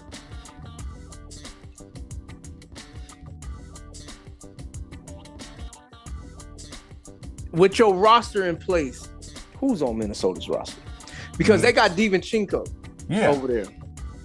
Now, maybe I add him to the package. Yeah, maybe I swing him, get and try to get you know what I'm saying, Simons and all that. But then again, this is the thing. Simons is a 2. So either way it goes, Simons is going to have to come off that bench. You better come off that bench, dog. You know what I'm saying? He not getting no more minutes. He not coming above Ant-Man. You know what I'm saying? No, definitely not. So I'm looking at Portland roster right now. You know, honestly, I'd rather have 8 than Rudy Gobert. Get out of here with that. Than Rudy Gobert. As much trash you talk about Aiden, man, please. I don't want to hear that. I don't even want to hear it. Yes. I talk all the trash about Aiden. No, I don't believe that. I don't believe that. You know but that's how soft Aiden is. That's how bad Rudy Gobert is to me. Now, I'm looking at this roster, right? Mm-hmm. There's another name. It's not a sexy name, but it's another name that they could get to add depth to their team. Matisse Thybulle. He all right. Yeah. He all right. Matisse Thybulle, him, Robert Williams, Jeremy Grant for Rudy Gobert, Julius Randle. Not bad move. Will Portland do it though? I mean, that's the question. You know what I'm saying? Because that's not a bad move, but with Portland, this is the thing with Portland, since we on Portland. Well, Portland is 3rd worst team in the West. Yeah, it's kind of crazy, like as bad as they is, because it's like, dog, like what? Are they staying committed to Scoop? I like Scoop. From what I seen with Scoop, I felt like Scoop, like he got the NBA body. He's undersized, but you can do something with that. It's not like you being undersized, you can't succeed in this league. That's not a thing. But I'm looking at Chauncey like, are you a good coach? And I love Chauncey Billups. Are you a good coach, Chauncey? How long have you been with Portland now? It's got to be like going on 4 years. Are you a good coach? Because looking at Portland, and let me look at this roster real quick. I got to pull it up right now. Scoot, Anthony Simons, Ayton, with them three right there. Them three right there. Shaden Sharp too. Jeremy Grant. Dog, it's not like you just with bums here now. You know what I'm saying? You should be able to do something better than this with this team here. And I'm Pistons, dog. These dudes, first of all, Ayton was in the finals. His skill set should not, no, we not doing this. Anthony Simons is nice. He not trash. Scoot Henderson. We seen Scoot. He could do a little something. Jeremy Grant. Shaden Sharp. There's no way you should be this bad. There's no way you should be this bad. Well, I say this when it comes to that. I said it before when we talked about Chauncey. Maybe Chauncey has not adjusted being able to teach to this new era of players, this new generation of players. I'm not going to say you false because I seen a little interview with him saying like how it's hard kind of adjusting to, because the NBA has certain rules when it comes to two-a-days and stuff like that. He can't implement certain things he want to. I'm paraphrasing this real lightly, but he can't implement certain things he want to because the NBA won't allow it necessarily. You know what I'm saying? Because they all about protecting the health and all this. You know what I mean? Because he like, if they was doing what we was doing coming up, then it'd be and he even said like it's kind of adjusting to this. Is, you know what I mean? So because with this team right here, you shouldn't be as bad as you not, fam. You not complete garbage here. You know what I'm saying? You got pieces over here where you be like, okay, even if we not, you know what I'm saying? Like, we shouldn't, coming here shouldn't be an easy win. It shouldn't be an easy win. Yeah. Facing us, you gonna have to work. You know, Scoot, Anthony Simons, DeAndre Ayton, Thibault, Shaden Sharp, Robert Williams III, Jabari Walker. These dudes aren't trash here. Yeah, I mean, I'm just looking at that. So, like, getting back to Minnesota.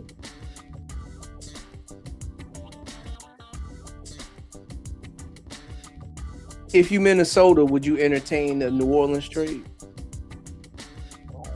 Who? So, if you Minnesota, if between Rudy Gobert and Julius Randle, would you rather have one of the three players that they got on the block, supposedly? So now we low-key slide off into the Zion situation, pretty much. You know what I mean? So, I mean, would you rather deal with Zion and his habits? He's not available. Right. I don't just want your name on the roster sheet, dog. Right. I want you on the floor. Now, you know would you now X off Zion? Would you rather have a Brandon Ingram?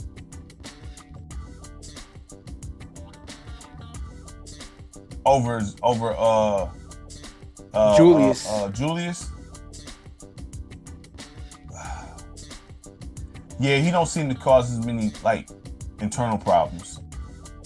All right, and then CJ McCollum. I'll take CJ McCollum. He's dope. He's just role player, that's all. Right. So just them two players alone. That helps him out. Right. I mean, because it's not like they don't have options. Talk about Minnesota? Yeah, it's not like they don't have options. I would trade Julius Randle for CJ McCollum and Brandon Ingram. Now, looking at the East squads, right?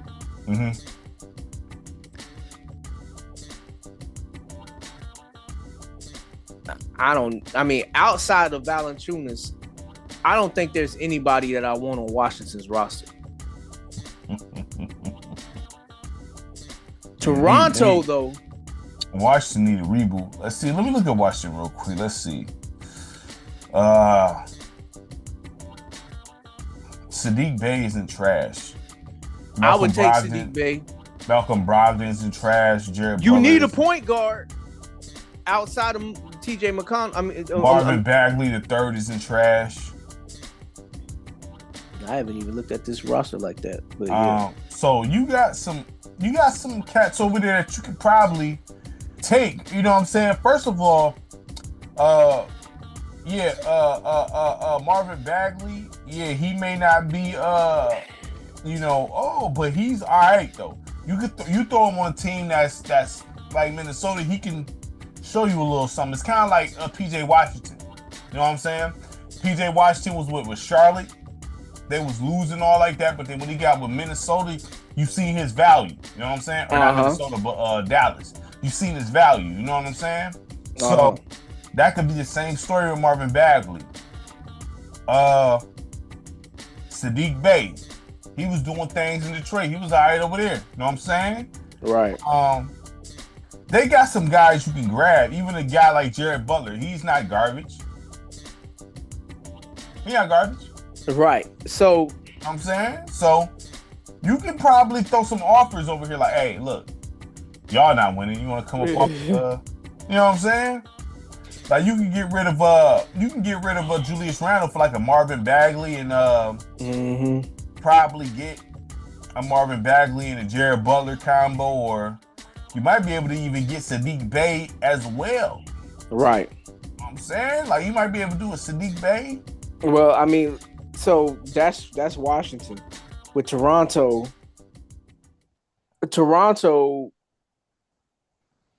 I look at their roster. They shouldn't be trash. No, they shouldn't be this bad. But you already know that Scotty Barnes is off limits. You sure? I'm pretty sure Scotty Barnes is off limits. Scotty Barnes is their franchise player. Unless he requested? Unless he requested, Scotty Barnes is off limits. RJ Barrett. Would you at least try? Would you at least try to go?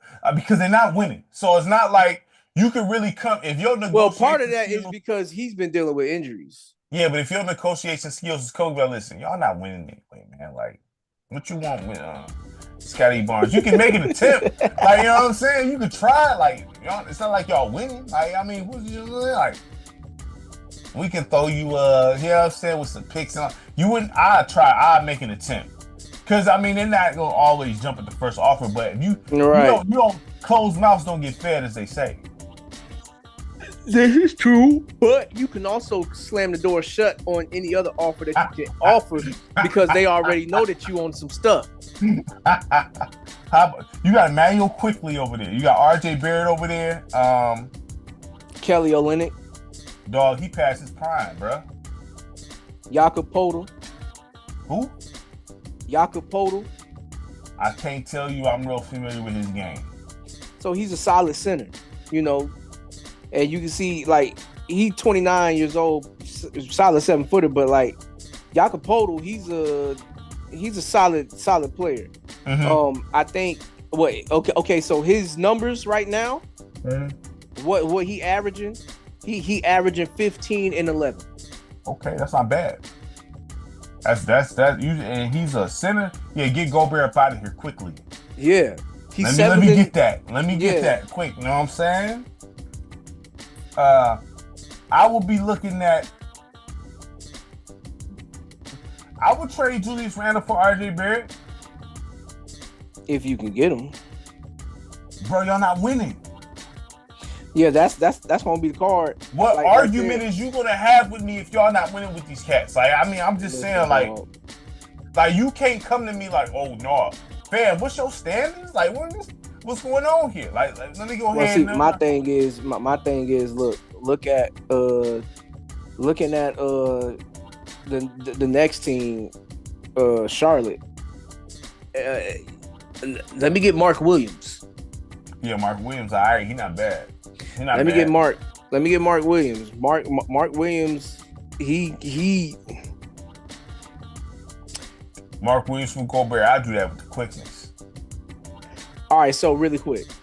Well, it doesn't have to be really quick, but is there anybody that you can look at and you can feel that a Zion Williamson trade would be good for?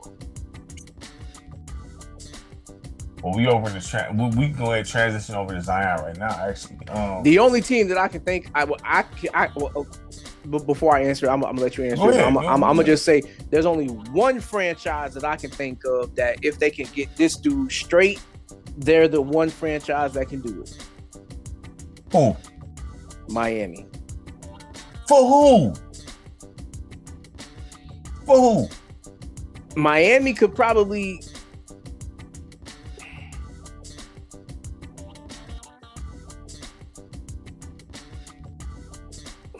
That's a long pause, man. I mean, no, because I had players that I was thinking of. For Zion, I had players that I was thinking of. I stay clear away from this dude. Right. So it has to be a low risk, or no, it has to be a low risk, high reward kind of player. Like,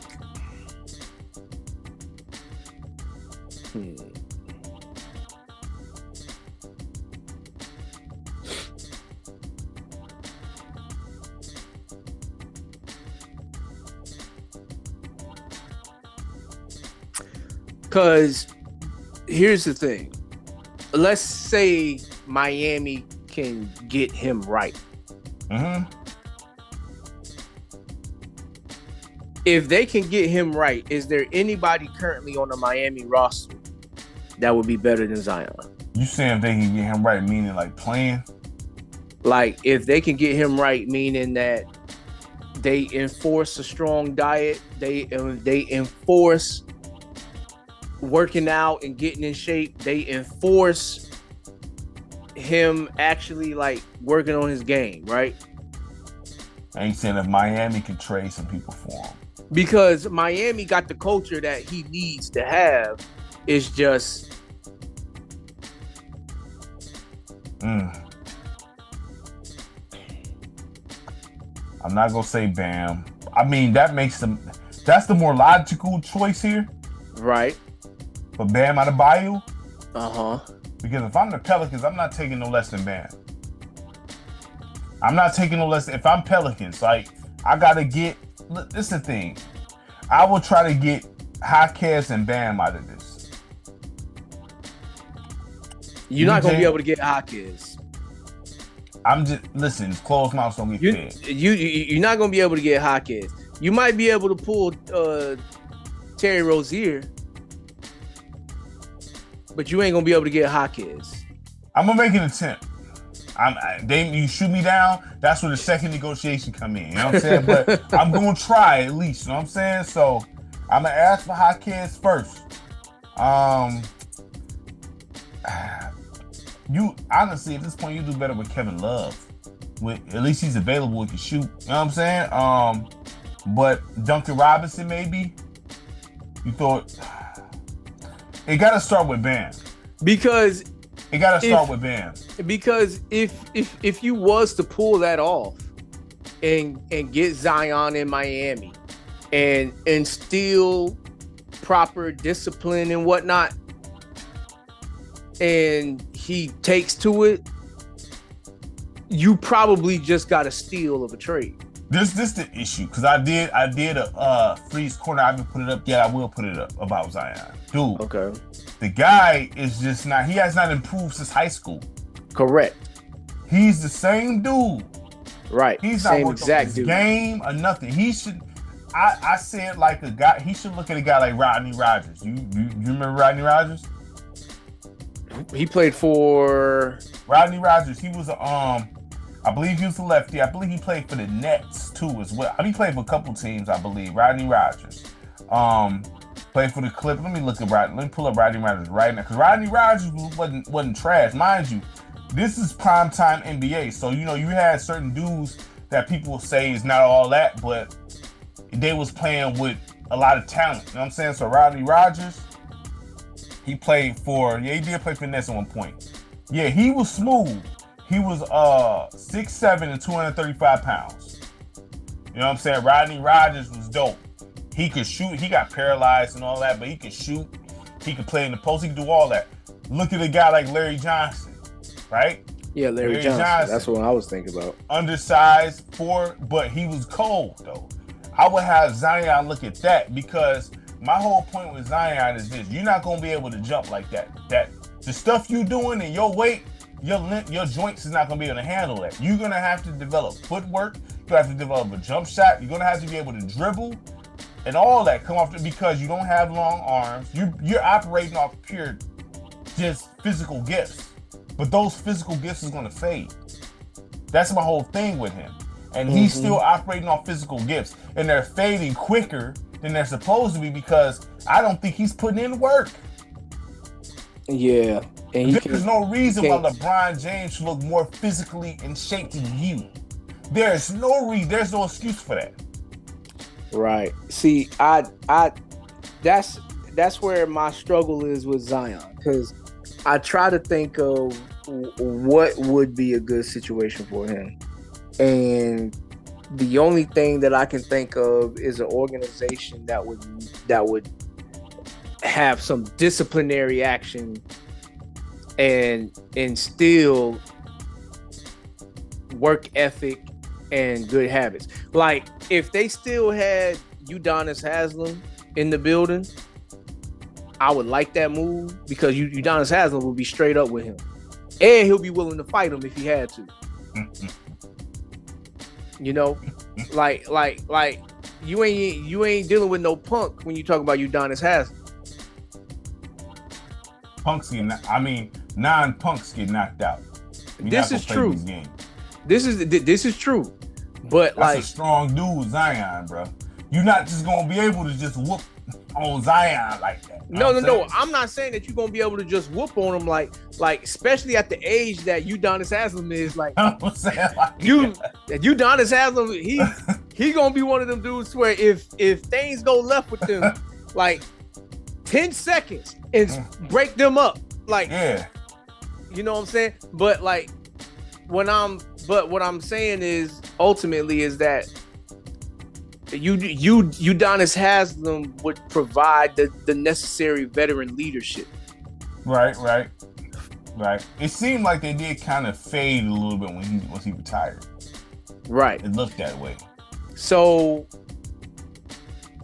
if they was able to pull that off with Udonis Haslem in the building, I would be for that. But without Udonis Haslem in the building, you just be relying solely on Pat Riley, which is technically not a bad thing, but does Pat Riley want to deal with that at his age? Like, he already dealing with Jimmy Butler. You gonna go from Jimmy Butler to I think I'd rather deal with Jimmy Butler than Zion. Yes. That's at least Jimmy Butler want to win. And that's part of the reason why I think like he tried to hurry up and shoot that stuff down about Jimmy Butler getting traded. Like Pat Riley came out immediately said we not trading. Obviously that leaked. You know what I'm saying? You can't keep stuff secrets no more. So obviously he wants to leave. It's clear. Obviously at this point, it's just I'm quite sure there's teams that will want Jimmy Butler. It's not like, you know what I mean? Zion, no. Because I think the Pelicans, I seen the article, I gotta find it again. I had it. They want to move off CJ McCollum, Zion, and Ingram. I think teams will line up for CJ McCollum. I think CJ McCollum, to a larger degree, Ingram is more desirable than Zion. For immediate value, yes. Because CJ McCollum, he's a role player. So right. You bring him in as a six man, that might help you on some stuff. You know what I'm saying? Like, so like that would be immediate value. Like those are guys that you be like, oh yeah, we get him. That could be the role playing piece that we needed to help us be able to fill those voids of having that 6th, 7th, 8th guy kind of stuff. Yeah. Zion, if anybody that makes a move to try to get Zion, it's like you gotta be accepting the fact that you've taken on a little bit of a long-term project. How long is this term, dog? Because this is the thing. And I remember I got into an argument with somebody. This is before I was at work. You know what I'm saying? One of my coworkers, they tried to say I was a hater because when Zion was on the cover of 2K21, I'm like, what in the F does he have any business doing on? Oh, you hating? I'm like, dog, this dude, he's just athletic.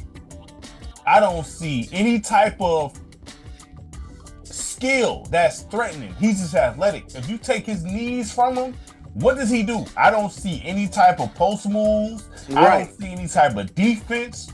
None of that. Right. He's no pure jump shot. He's all athleticism. And if you take that from him, he's not nobody to you can score on him down low. You know what I'm saying? You can shoot over him. You know what I mean? All that. You can stop him because he don't have nothing in his bag like that. You know what I'm saying? Very reminiscent of Blake Griffin. Be honest with you. You know what I'm saying? Exactly. Except Blake Griffin probably was better than him. You know what I'm saying? Blake, yeah, because Blake was available to play. You know what I mean? So I just wish folks, because they're like, oh, Zion. I'm like, dude, Zion, listen, man. He has not improved a lick. You know what I'm saying? He looked the same from high school to Duke to now, in my opinion. Right, exactly. That's what I said. He looks the same exact play. So at this point, and then you got the other off the court baggage that comes with Zion. That's everybody though. His stuff. But his stuff is gonna leak because of who he is. Yeah. I would say this. It's not even just the women. It's the fact that he don't stay in shape. Because Edwards honestly got the same problem, except Edwards get busy. You know what I'm saying? He got, you know what I mean, like same style kind of issues here. But it's just the fact that Zion, he's not. The big key about him is he's not in shape. If we being real about this, I'm like 80 to 90% of these dudes be wild. You know what I'm saying? As long as you available to play and get busy, I could care less what you're doing off the court. All right. As long as you were like Rodman. Rodman was the worst, you know what I'm saying? But this dude was always available. And he got busy. So your personal, I don't have time to monitor what you doing, you know what I'm saying, off the court. Right. Just make sure you available with this time block, and within these time blocks, and then when it's time to play, as long as you have, I can't hold your hand. You know what I'm saying? But if you're able to do the crazy stuff you're doing off the court and still perform on the court, hey, it is what it is, as long as it's not affecting. The problem with Zion is all this, it seemed like he in it for the lifestyle. Right. So that's part of the reason why I said, like, do you see any team that would make a move for Zion? I don't know. His value is about as bad as Kawhi's. Because we haven't mentioned Kawhi once in the trade. You know what I'm saying? Like, would you want Kawhi or Zion?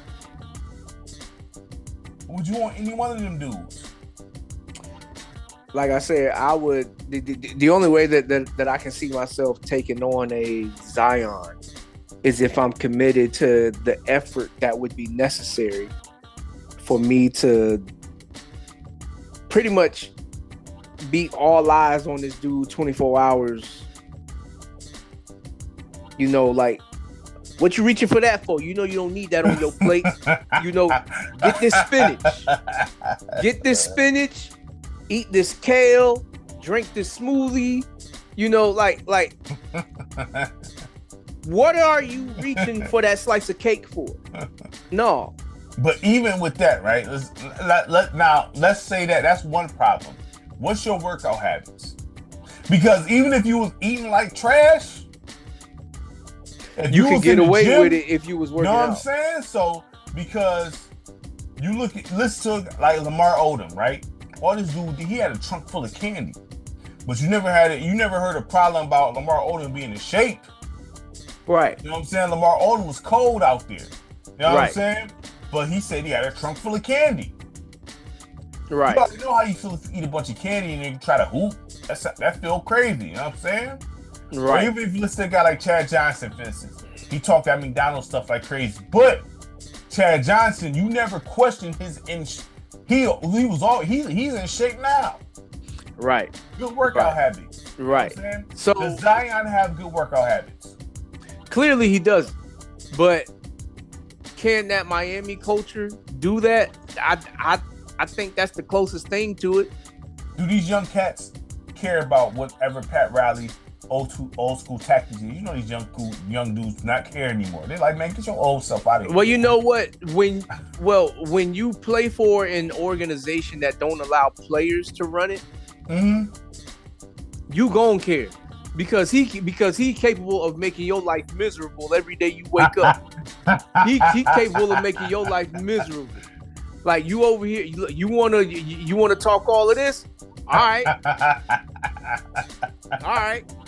Like I'm sure Pat Riley, he got a number of old school things that he can do to find out what he needs to find out. Mm-hmm. Is it even worth it keeping this dude? You know, kind of stuff. Listen, Zion, I'm not dealing with him personally. Listen. The Pelicans, dog, they won 5 games. 5. Right. There's no excuse that you can give me that makes sense. There's no excuse. There's no excuse. They won 5. They 5 of 27. They're on a 9-game losing streak. And like you said earlier, when you talk about coaches, if anybody deserves to get fired, what's up with Willie Green, fam? Isn't he the coach? He the coach, Michigan native. What's up with Willie Green? So Mike Brown get fired, but Willie Green is still available? It's not. Job? That's another franchise that clearly they don't know what they're doing. Because I heard something about, like, this back in the days when, like, LA tried to get Chris Paul off of them. That, you know, like, I thought they got vetoed. Yeah, that got vetoed by the rest of the league because the rest of the league, like every owner or something like that had like a part ownership of the Pelicans. The Hornets. Yeah. But it was when he was on New Orleans at the time. Yeah. And it was one of those things where, like, every team, every owner in the league had like part ownership of the New Orleans Hornets at the time. I don't know if that still stands true to this day, but Chris Paul and Kobe don't guarantee a ring. I don't. You know what I'm saying? No. But for them to do that, it was bogus. Right. But because you let LeBron and Wade and Bosh go through, I feel like that's worse than Chris Paul and Kobe. Well, no, that's different because Chris Paul and Kobe would have been a trade. Yeah, so you got two guys that's contractually bound to a franchise being in an agreement to change franchises. Wasn't that ring the same for Kevin Garnett and Ray Allen going to the Celtics? Well, yeah, but you don't got all the owners involved in that business. Yeah. Because what was that trade package anyway? Who did Boston have to give up to get that? I don't even remember who was. I know Al Jefferson was in it because I just seen a little clip where Kendrick Perkins was they actually consulted Kendrick Perkins about this, but Al Jefferson, that was his man's. And they was trading KG for it. He said Doc Rivers hung the phone. He was like, listen, we supposed to trade KG for Al Jefferson. And Kendrick Perkins like, what? Why? You know what I mean? Like, I'm saying that I guess Doc Rivers was like, I'm lightly paraphrasing, like, yeah, you know, we need a little bit to think about this. You know what I'm saying? Right. I love Big Al. You know what I'm saying? So here was the trade details. So here was the trade details. The Celtics sent Al Jefferson, Ryan Gomes, Gerald Green, Theo Ratliff, Sebastian Telfair. Dang, that's a lot already. Two first-round picks in 2009 for Kevin Garnett. That's not exactly a bad trade. That's kind of a lot, actually, to be honest. Shoot. They got a ring. And then what? So Ray Allen came over there as a free agent? I don't remember. Check that out. Look that up because Ray, I don't know. I just know that was the big news because that happened during the draft. Let me see, too, boss. That happened during the draft. Yep. So the Sonics traded Allen and Glenn Big Baby Davis, the Allen 35th, Ray Allen, the 35th overall pick to the Celtics in exchange for Delonte West, Wally Zerbiak, and the 5th overall pick, Jeff Green. It's not like they gave up trash for those two players. They didn't give up trash for them. They kind of gutted themselves for him. No, because Delonte West really wasn't bad. Like, I could care less about like what people want to say about him in his current state, but like Delonte West wasn't trash. No, Wally Zerbiak, this is probably like old, getting ready. He was a shooter though, right? Yeah, but then you get like so like this is the Sonics, aka the Oklahoma City Thunder, doing this. So they had to do this. Before, what year did Kevin Durant get drafted? 07. So this was 07/08. Say that 07/08. Okay, so that means that they made this move before the Kevin Durant draft. Mm-hmm. And them being that bad turned into them getting Kevin Durant. Yeah, but if the Celtics gave up all of that, it's not like they had a trash roster. They still gave up talent for those guys. Right. They just wanted to hurry up. It's not like they wouldn't have been in the playoffs with that. You know what I'm saying? That's still a playoff, and depending on how Paul Pierce performed, you know what I'm saying? That's still a team that you don't want to play with. They just kind of, like you said, push the acceleration on it. You know what I'm saying? Right. Yeah. They accelerated the situation, but that's not a bad team, though. That's not bad pieces they gave up.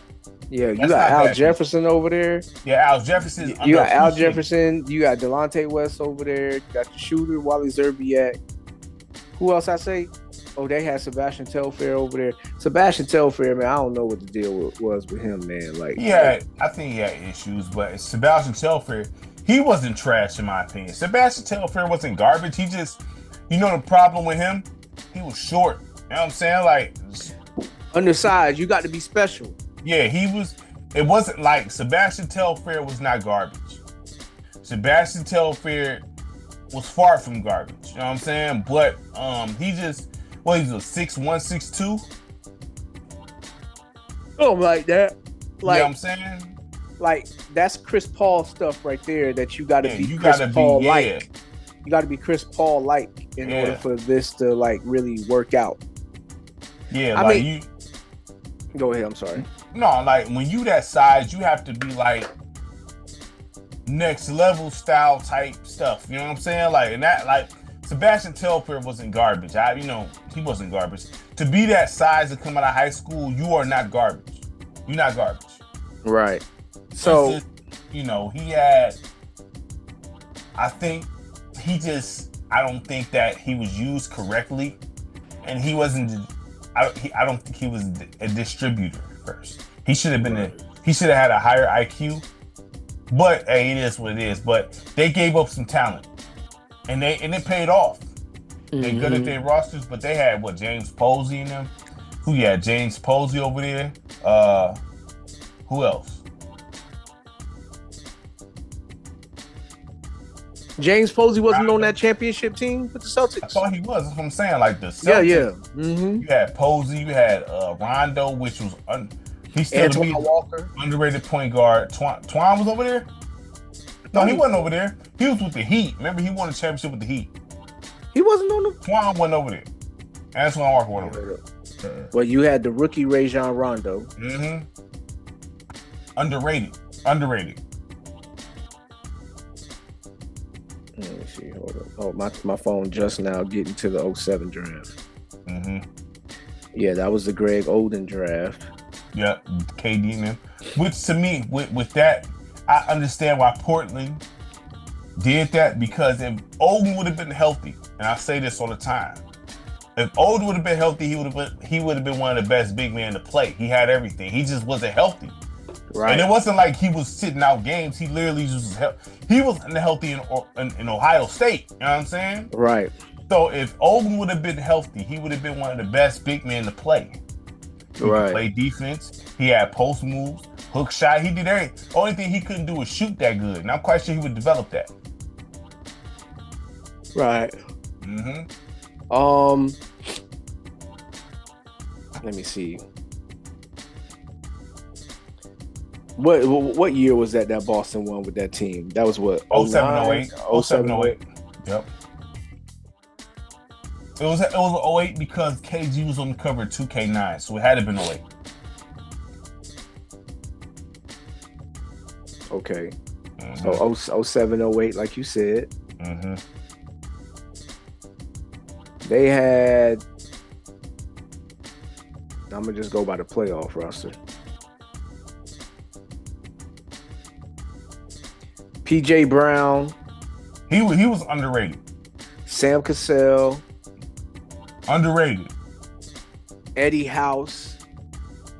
He was Allen. Underrated. Big Baby. What you think about Big Baby? Well, apparently he up in the jail right now. That's because, listen, everybody got different sentences. You know what I'm saying? They was doing some scam stuff. Outside of that, what you think how you think he was on the court?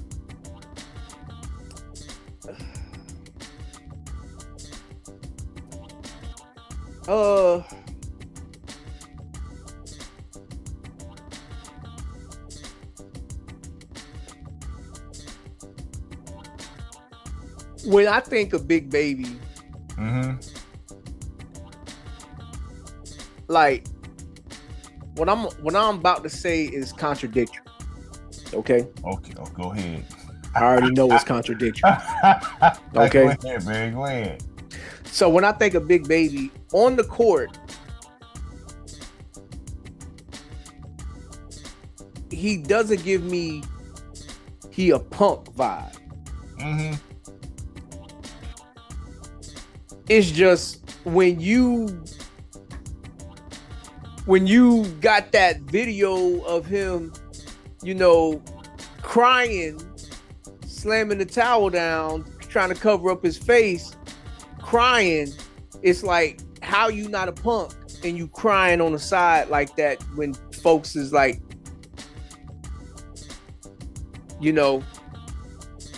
but when I say he not a punk, I mean like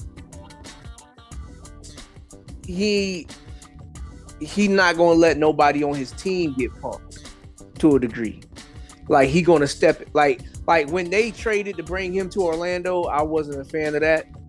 But like he wasn't gonna let nobody mess with Dwight Howard. That was the Vince Carter year, right? Vince wasn't on that team. Vince wasn't on that team, I don't think. Yeah. No. But like, yeah, he wasn't gonna let nobody mess with Dwight. All right, listen. This is the thing, right? Even when it comes to KG, I believe it was a clip of Anthony Pillar chin checked him, like, man, get out of my face. Yeah, he hit him with the elbow. Yeah, like I seen that game live, but I'm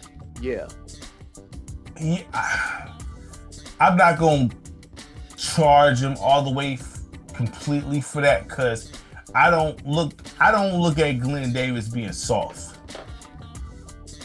I don't look at that. I think that there was some other things going on. You know what I'm saying? I'm not gonna kill him for that right there, because especially when you're on the championship team, there's different type of emotions that happen when you on a winning. Y'all winning. Y'all in contention. Then they go to back-to-back finals. Yeah, they beat the Lakers the first time, and then they lost the second time. Yeah, so things is different around it. I've seen players cry for losing. The toughest dudes crying tears, like, yo. Well, no. I'm not talking about that with because I've seen that throughout. Yeah. But what I'm talking about with the big baby stuff, like how he got his name, crying on the bench, it wasn't because they lost the game. They was calling them. Well, no, I seen articles. They was calling him Baby Shaq, I think, in high school. Yeah. Right. But big baby came when he was crying on the bench. Like he was crying on the bench. I think because like either like he was getting upset with some ref stuff or he was like getting held accountable. Yeah, I know what you're talking about. I don't know what it was. I can't exactly pinpoint it. I heard it was KG. I heard it was other stuff. I don't know. If it was KG, me and KG would... Listen, this is the thing, right? And this is something I would say to the people out here. You should not allow your teammates to punk you. Yeah, he cried after Kevin Garnett. You know what I'm saying? That should not happen. So once we get in them locker rooms and the cameras shut off, if we got to get down, we got to get down. You know what I'm saying? It's just that simple. However end up is how I end up. You know what I'm saying? We men at the end of the day, and you're not about to disrespect me over a game. You know what I'm saying? That's just that. You know what I mean? But Glenn Davis, he was all right. I'm trying to figure out what Glenn Davis was good at. He was all right in the paint. He was just big and strong. Now, I would take Glenn Davis over Zion. See, this is the difference. Glenn Davis, because they like built the same. Like, seriously, like Glenn Davis was available. He had more skill than Zion. He could shoot a little bit. He could play down low. I wouldn't say they built the same. Big baby, he's more top heavy. Zion is more bottom heavy. Nah, Glenn Davis, he big all around, dog. He big all around. Nah, Glenn Davis can play down. Like, look, Glenn Davis had more skill than Zion. Would you agree with this? Yeah. Glenn Davis can put it on the floor. He can play in the paint. I'm not saying he cold like that with the handles, but he can put it on the floor. He can shoot a little bit. He can play down low. I'm not saying he can play defense, but he's, to me, outside of the jumping, he's better than Zion, in my opinion. That's just my opinion. I mean, there's a number of bigs that's like that. Like even like just talking about Celtics guys, Jared Sullinger. Yeah, he's better than Zion Williamson skill wise. Yeah, but like, see, this goes back to the league being dry bones. Because Zion staying the way he is, the league being dry bones, if he just stays the way he is, like meaning like he don't add no skill to his game, if he stays the same exact version of what he is, but he gets healthy enough to where he can just play and he stays available, he'd be one of the most impactful players in the league. And that's just because of the and that's solely because of how dry bones this league is. Look, man, Zion, I'm disappointed in that brother because I was hoping I was wrong.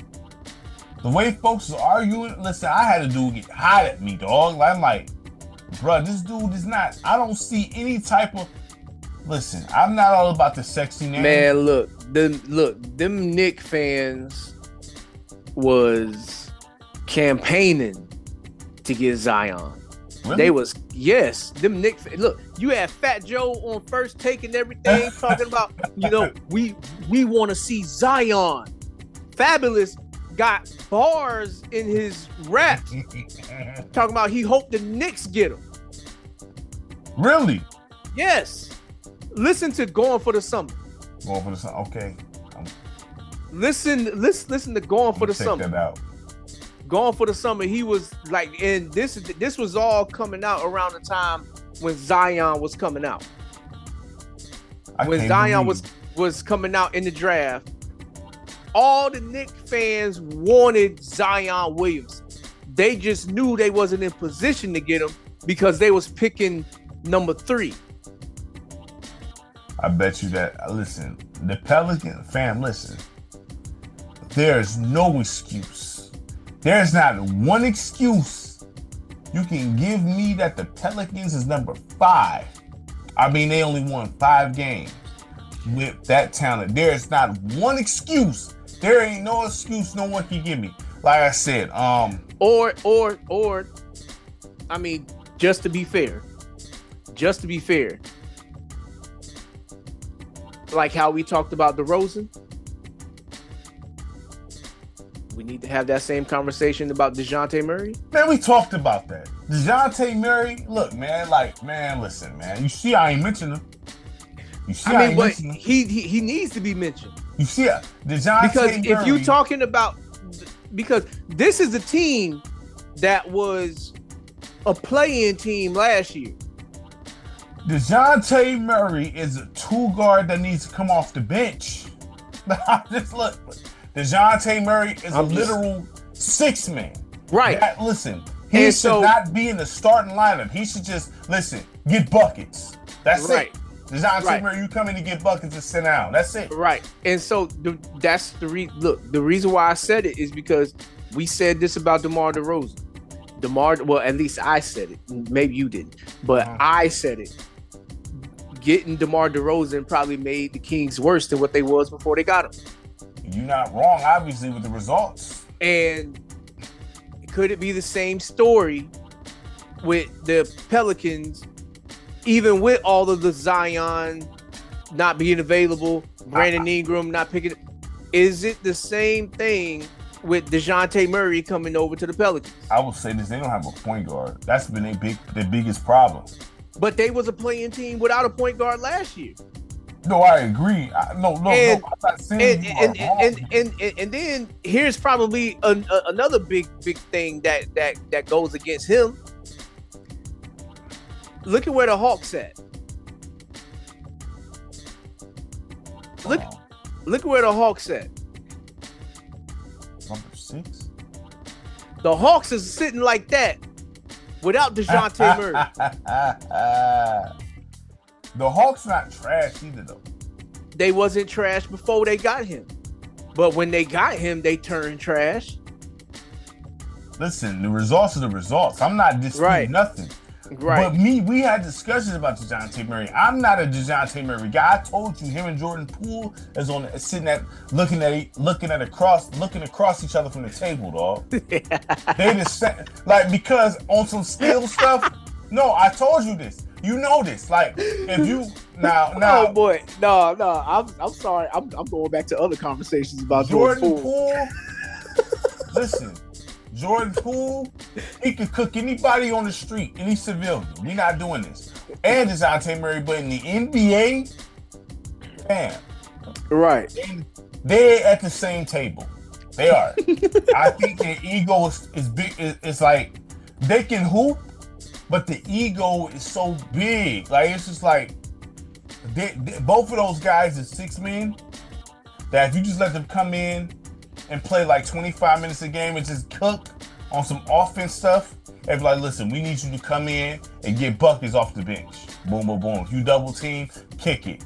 But come in, get buckets, that's fine. Those two should not be in the starting lineup. Yeah. Yeah. I just said that because I'm just trying to be fair here. And maybe don't be cutting Zion bail, dog. No. I ain't cutting Zion nothing, because with the same issues with Zion last year, this team was a playing team. Bam. When Zion was healthy, they was like number 1 in the West for a little right. second. You know what I'm saying? Like, there's no Zion, brother. So that's part of the reason why I said if he was to just stay healthy, he could be the same exact player. If he was just to stay healthy, he could be one of the most impactful players, if not the most impactful player in the league. Zion getting them checks, eating and having sex. That's what he's doing. That's it. Hey. That's what's coming with it, man. You know it. He don't want to hoop. He don't want to hoop.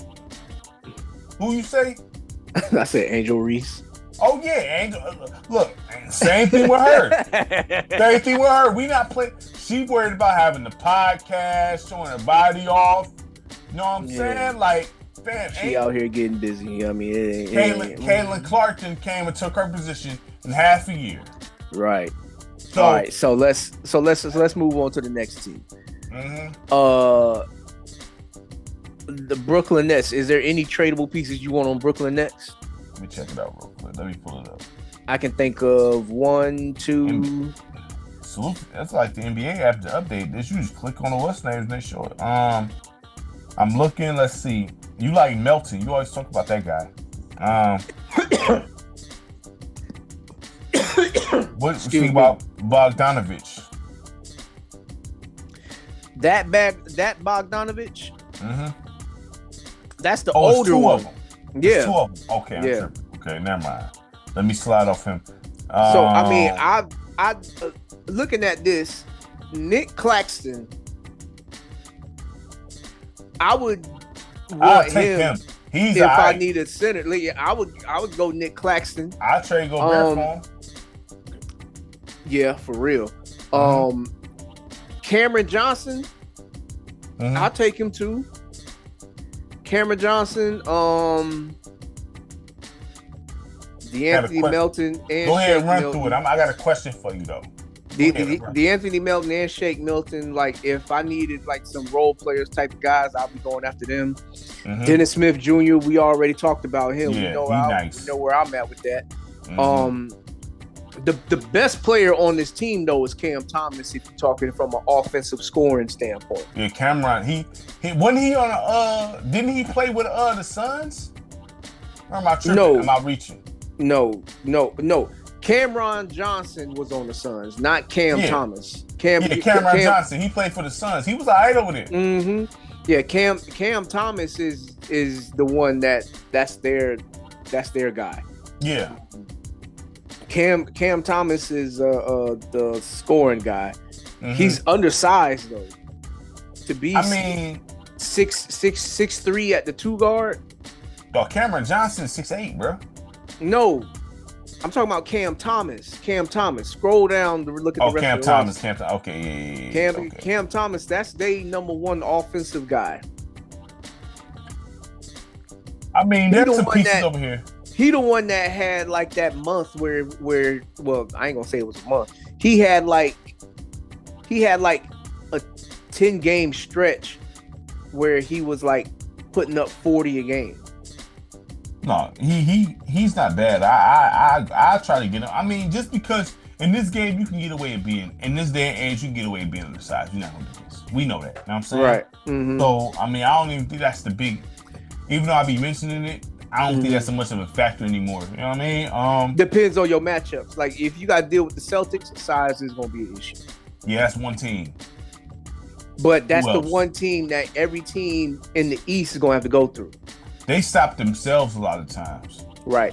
Now, size could become an issue playing against the Knicks, too. Maybe so. Because if you got Mikal Bridges and OG Anunoby checking you. They play defense like that? Both of those guys are 3-and-D guys. They shut down, though? They ain't shut down, but they can be problems just because of their length. If you ain't got size to compete with them. Yeah, we ain't talking about Tony Allen and then. We ain't talking about Tatum and Jaylen Brown either. I mean, we see what he. I mean, look, we see what kind of problems they was causing for Kevin Durant. So yeah. So yeah. Let me ask you this question. Okay, yeah, get back to your question. Yeah. If you LA, you want Ben Simmons, huh? You ain't giving up on your man. You ain't giving up on your man. Listen, I know. If y'all look at the channel, y'all see I always got Ben Simmons on the Pistons every time. Listen. Would you trade Russell for him? He's available. D'Angelo Russell? Yep. He's available. He's available. It's not like he's not playing. Yeah, but it's not like D'Angelo Russell ain't playing either. Yeah, but you don't even like D'Angelo Russell at all. I don't like neither one of them. Would you trade Russell for Ben Simmons? Even like they listen. Straight up, I'm gonna say this because Ingram and Ben Simmons' disappointment. Ingram was looked at as Durant 2.0, and Ben Simmons was looked at as LeBron 2.0. Neither one of them panned out to be that. So forget all that. But would you trade Russell for Ben Simmons to have him with Bron? That's tough. Because Bron don't gotta handle the rock like that. So the one thing that you get from that move is you get a massive upgrade in perimeter defense. Mm-hmm. You get a massive upgrade in perimeter defense. Ben Simmons, he gonna be looking to pass. The only issue is, man, like, you gonna be pissed off with this dude when he pass up an open dunk, man. When he pass up an open dunk, pass up an open layup, you gonna be like, you gonna be ready to fight this dude at the next timeout. You gonna be ready to fight him at the next timeout. Like, I can see, like, it's bad both ways, bro. Like it's. But the Lakers need defense as well, and they can use defense. And then Bron can play off the ball too. Yeah. You trade Russell. I mean, in my opinion, you trade Russell because Russell. I mean, come on, son. You trade Russell for Ben Simmons. I think under LeBron's tutelage, I think Ben Simmons will be all right, and Bron don't have to worry about handling the rock. Ben Simmons can run the offense, especially with Bron there. If I can get.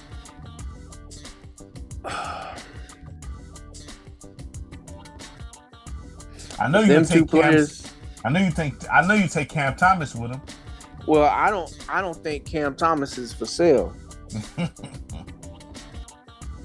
How about if I can get Nick Claxton out of that deal, because they not playing him like that anyway. Like, whoever the new coach is, like, he ain't really been like feeling Nick Claxton. If I can get Nick Claxton out that deal too.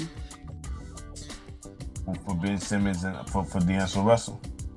Because if I can get Nick Claxton, he's my starting five. Anthony Davis slides back to the 4. And then I think, listen, I know people, Ben has been available. He's the same guy. I like Ben Simmons' style. It's just he's never available. When he's available, using Ben Simmons, I know for a fact you're not scoring.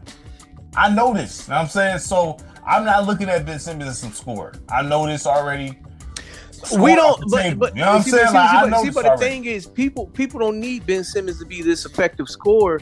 They just need him to take the open layups when he has them. They need him to take the open shots when he has them.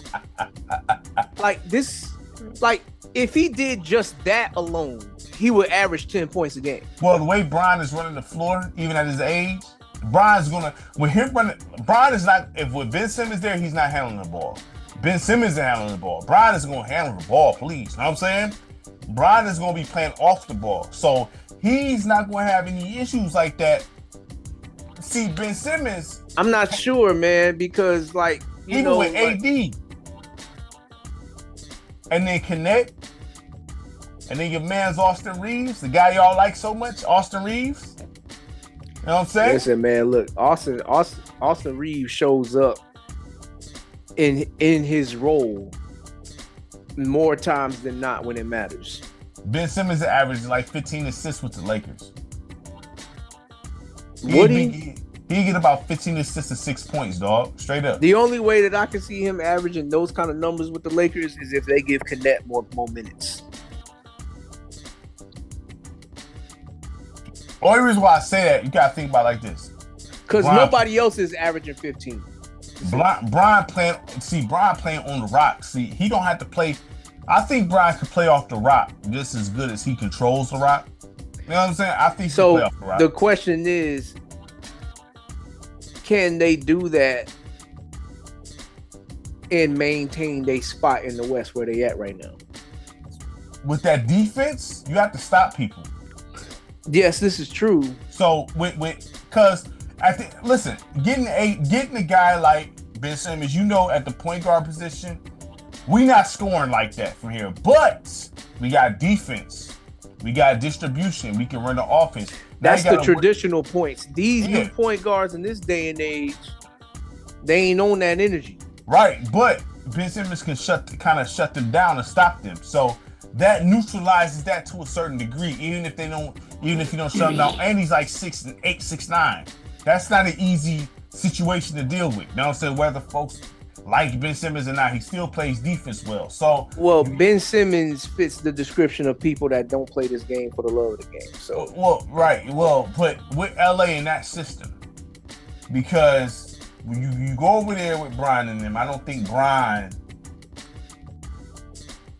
is going. Brian, listen, I think Ben Simmons will be fine. And I'm not saying Ben Simmons will be all world, but he'll be an upgrade over D'Angelo Russell, in my opinion. The way folks treat him in LA, he'd be an upgrade. Okay. Well, the way JJ Redick was hot about D'Angelo Russell taking them shots. Oh yeah. Oh, look. He ain't gonna have to worry about that. He ain't gonna shoot at all. Just this dude. Listen, he gonna be like. I will say this, in my opinion. This is my opinion. If you talk about the move you're talking about, if you do D'Angelo Russell, right? For Nick Claxton and Ben Simmons, you put Ben at the 1.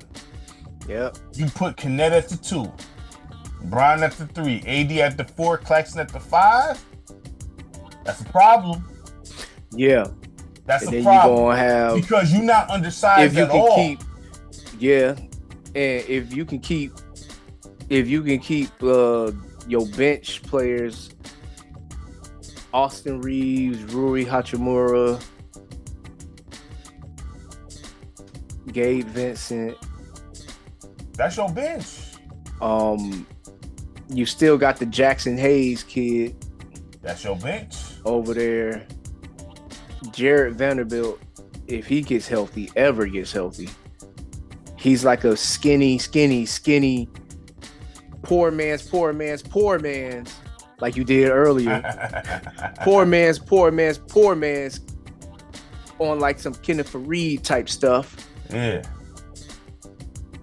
I mean, I can see a world where that could work.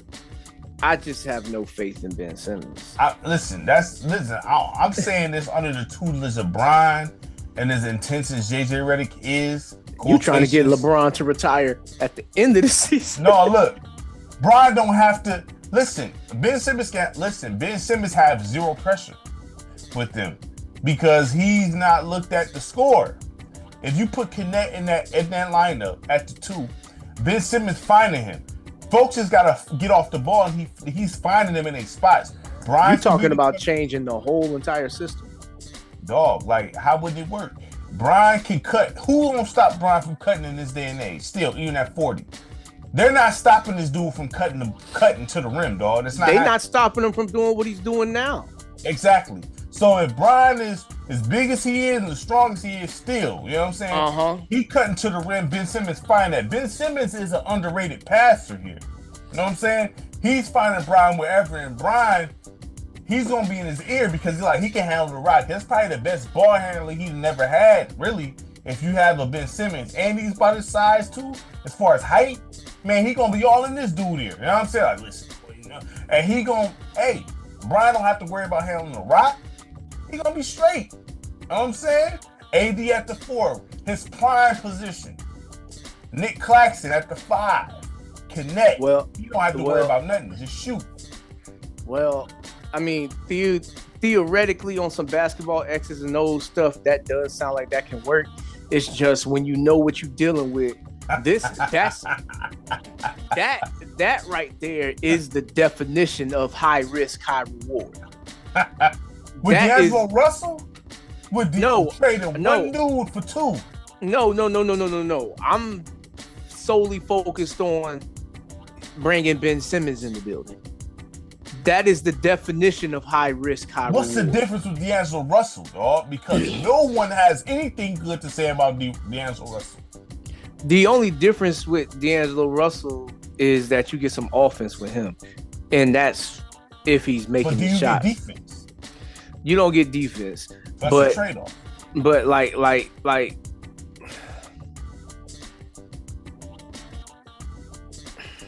I don't know, bro. Like, which one would you rather have?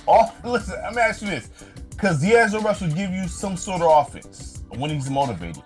But you got defense and running an offense and size at the 1. You just missing offense. But you got the other 3 here. You missing a lot of other things too. Like you like You know, there is something that beats in your chest that Ben Simmons lacks a lot of it. You think that's what happened under LeBron and Redick, though?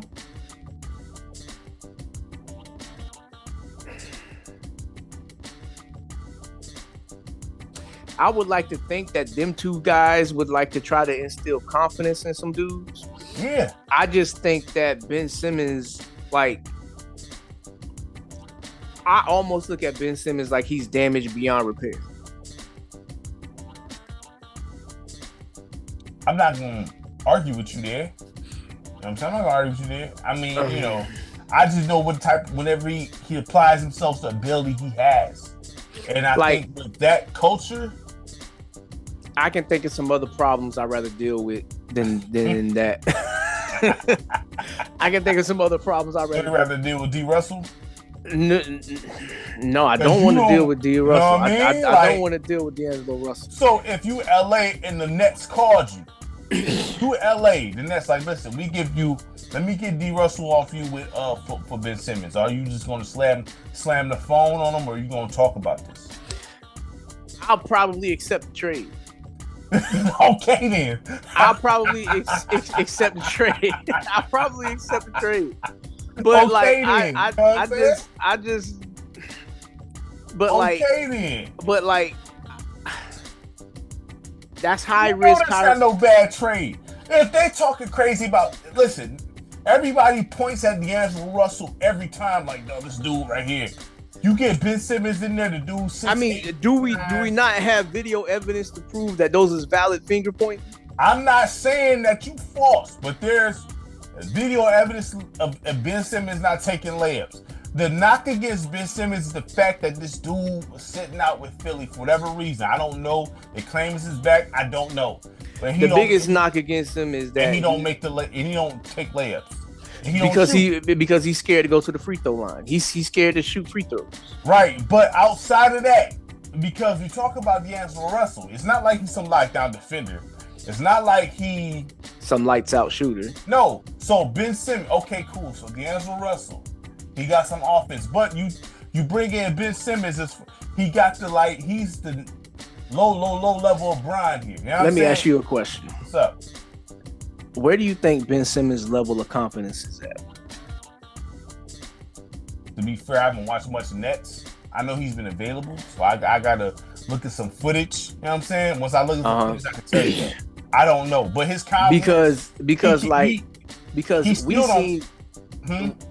we seen whatever confidence he had, we seen that get thrown in the fire, burnt up, and we seen the ashes left on the floor when he was in Philly.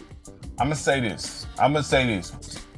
His confidence is not high when they go into the line or shooting. It's not high. I'm not gonna sit there and say it is, but we know with Philly, for the most part, folks are saying they was contending with them too.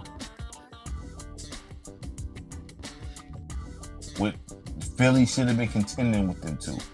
That wasn't the case, but there's something there. So now, years later, they was Ben Simmons away, showing up away, and not being scared to go to the hole hard.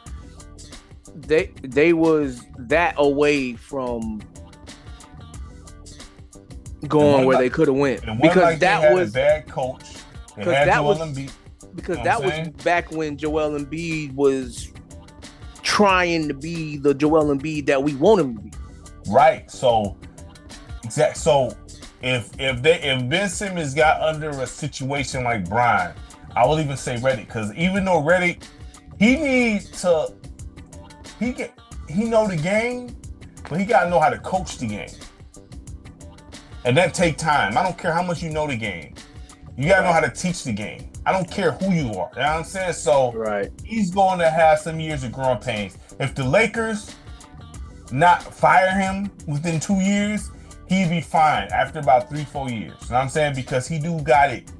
He got the intensity to want to win. You know what I'm saying? I just think JJ Redick. He got the I thought you were saying that about Ben Simmons. No, I'm saying under that tutelage. Got you. If Ben Simmons go over there in that culture, because the Nets, they ain't winning. You go over there with Brian, who wants to win and expected to win, and that's Brian over there. JJ Redick, as intense as he is and want to win, you know what I mean? And I think that the biggest attraction to that move for me would be the defensive upgrade. That's a big listen, but you can't discount the running the offense because Ben Simmons can run the offense. Yeah, he can, but he's not gonna make many mistakes. But I need Ben Simmons to run the offense with confidence. Like, I need him to run it, like, inserting himself in the game. Is that not going to happen with JJ Redick and Brian in this year? I don't know. It depends on how far gone Ben Simmons is. Because with apparently they can't get to D'Angelo Russell. Okay? Yeah, we talking two different dudes here, man. Yes. But what I'm saying is, this is a guy who can Russell score. wasn't compared to Brian. But Russell was supposed to be a good point guard that can shoot. When he was coming out of the draft, that's what he was supposed to be. And from Ohio State, right? Right. I have issues with that brother. Not gonna lie to you, you know what I'm saying? Oh. But it's cool though, you know what I'm saying?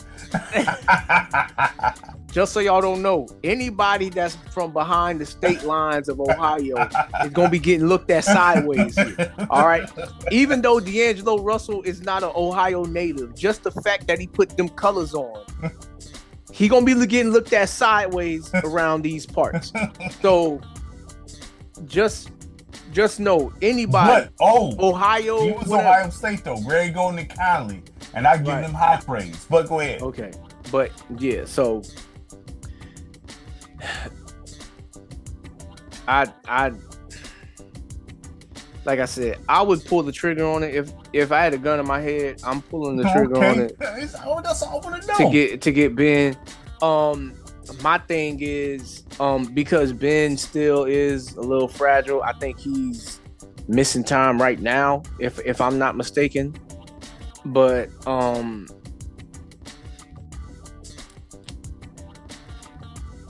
you got to have a plan outside of him, because there's a high likelihood that this ain't gonna work. Mm-hmm. There's a high likelihood that this ain't gonna work. So you got to be all right with paying this dude the money that his contract is saying that he's to get paid. And you got to be all right with the thought that there's a good chance. There's a bigger chance that this doesn't work than the chance that this works. You know the percentage Ben Simmons shooting from the field? Right now? Yep. You want to know? What, at 6 points a game? You want to know though? What is it? 56.5. How much points he averaging a game? Because that I mean, 56.5. That sounds good, but when you only got to look at that 6 points, I pulled it up and I didn't even know it. 6 points a game. This dude averaging 6 points a game, 5 rebounds a game, and 7 assists a game. That wouldn't improve with LA. I'm not talking about the points.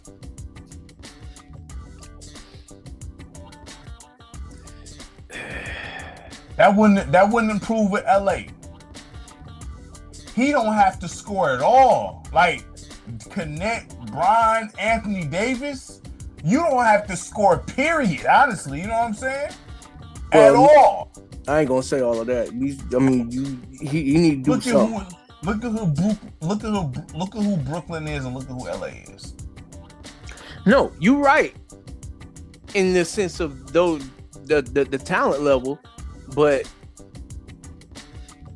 he can average about 6 and be fine.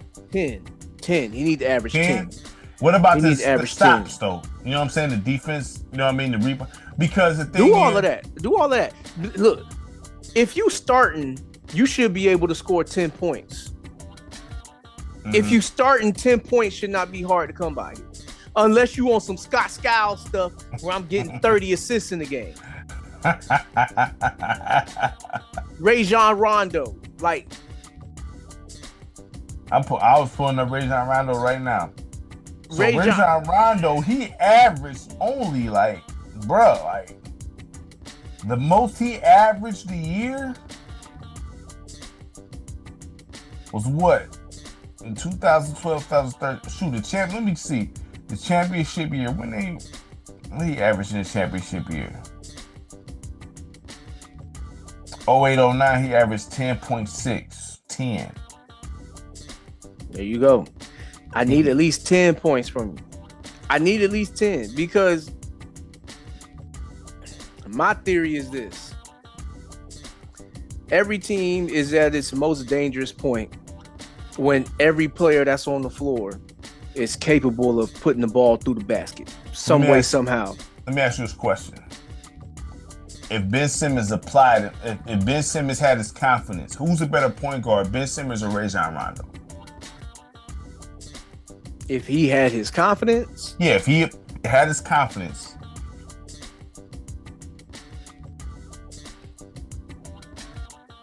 Because Rajon Rondo's terrible from the line. We're not gonna play. Yeah, I mean, well, we apples to apples. You know, that's what that is.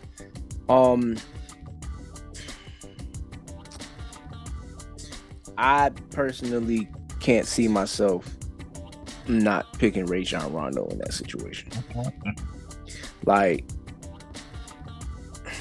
undersized and all. Well, give me the heart. He's not undersized. Give me the heart. Give me the heart. Give me the heart. Give me the IQ. Give me the floor general. Give me that. Now, let me ask you this. Because I think you brought this up before. Is Rajon Rondo the way he is due to who he played with? Because that has a lot to do with his success. Because if you put Ben Simmons with LA, that's very similar to Rajon with Boston. Not really. AD and Bron. Not at this day and age. No. Not at this day and age.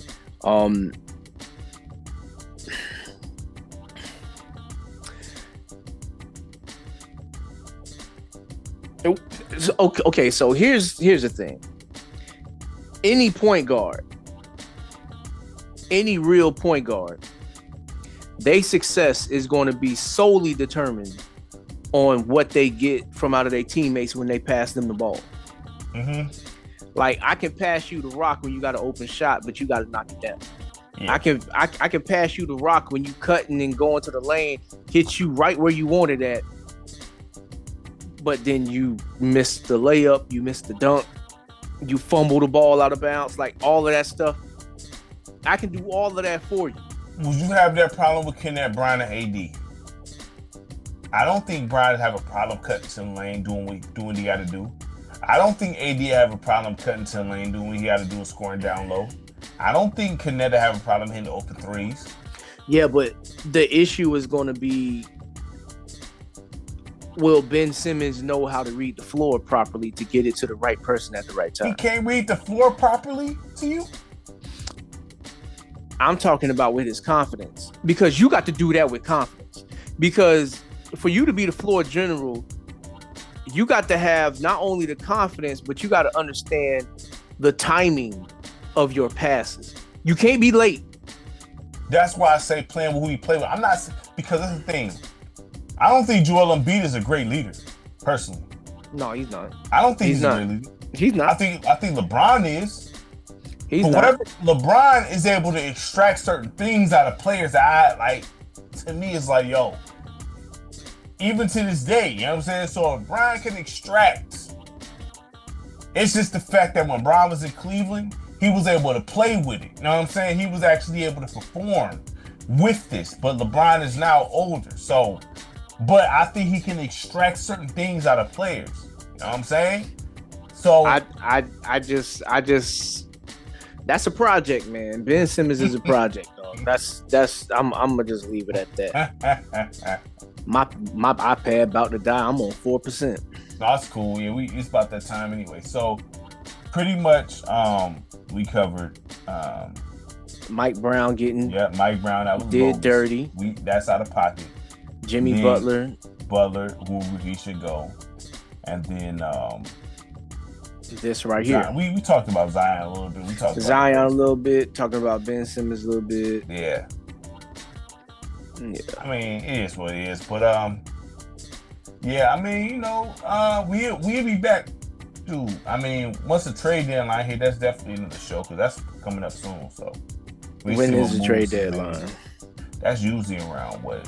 Is it the end of January or February, something like that? Let me see. Let me look it up right now before you stuff down. I'm looking it up right now. February 6th. Yep. So that's early February, 3 p.m. So we'll see what happens. We talked about Butler too. So yeah, we'll see what happens. But you know, this will be up soon. So you know, we'll see what happens by the time this trade deadline hit. The NBA season will start kicking up real good until after the All-Star break anyway. So you know. We have more coverage around that time, man. So make sure you like, subscribe, share the content, and check out all the content. You know Mm-hmm. All right. You get up off this for your pad die. yeah, because it's at 3. It went from 4 to 3 in that little bit of time. So all right, for sure. All right, all right, bro. Peace. Yeah.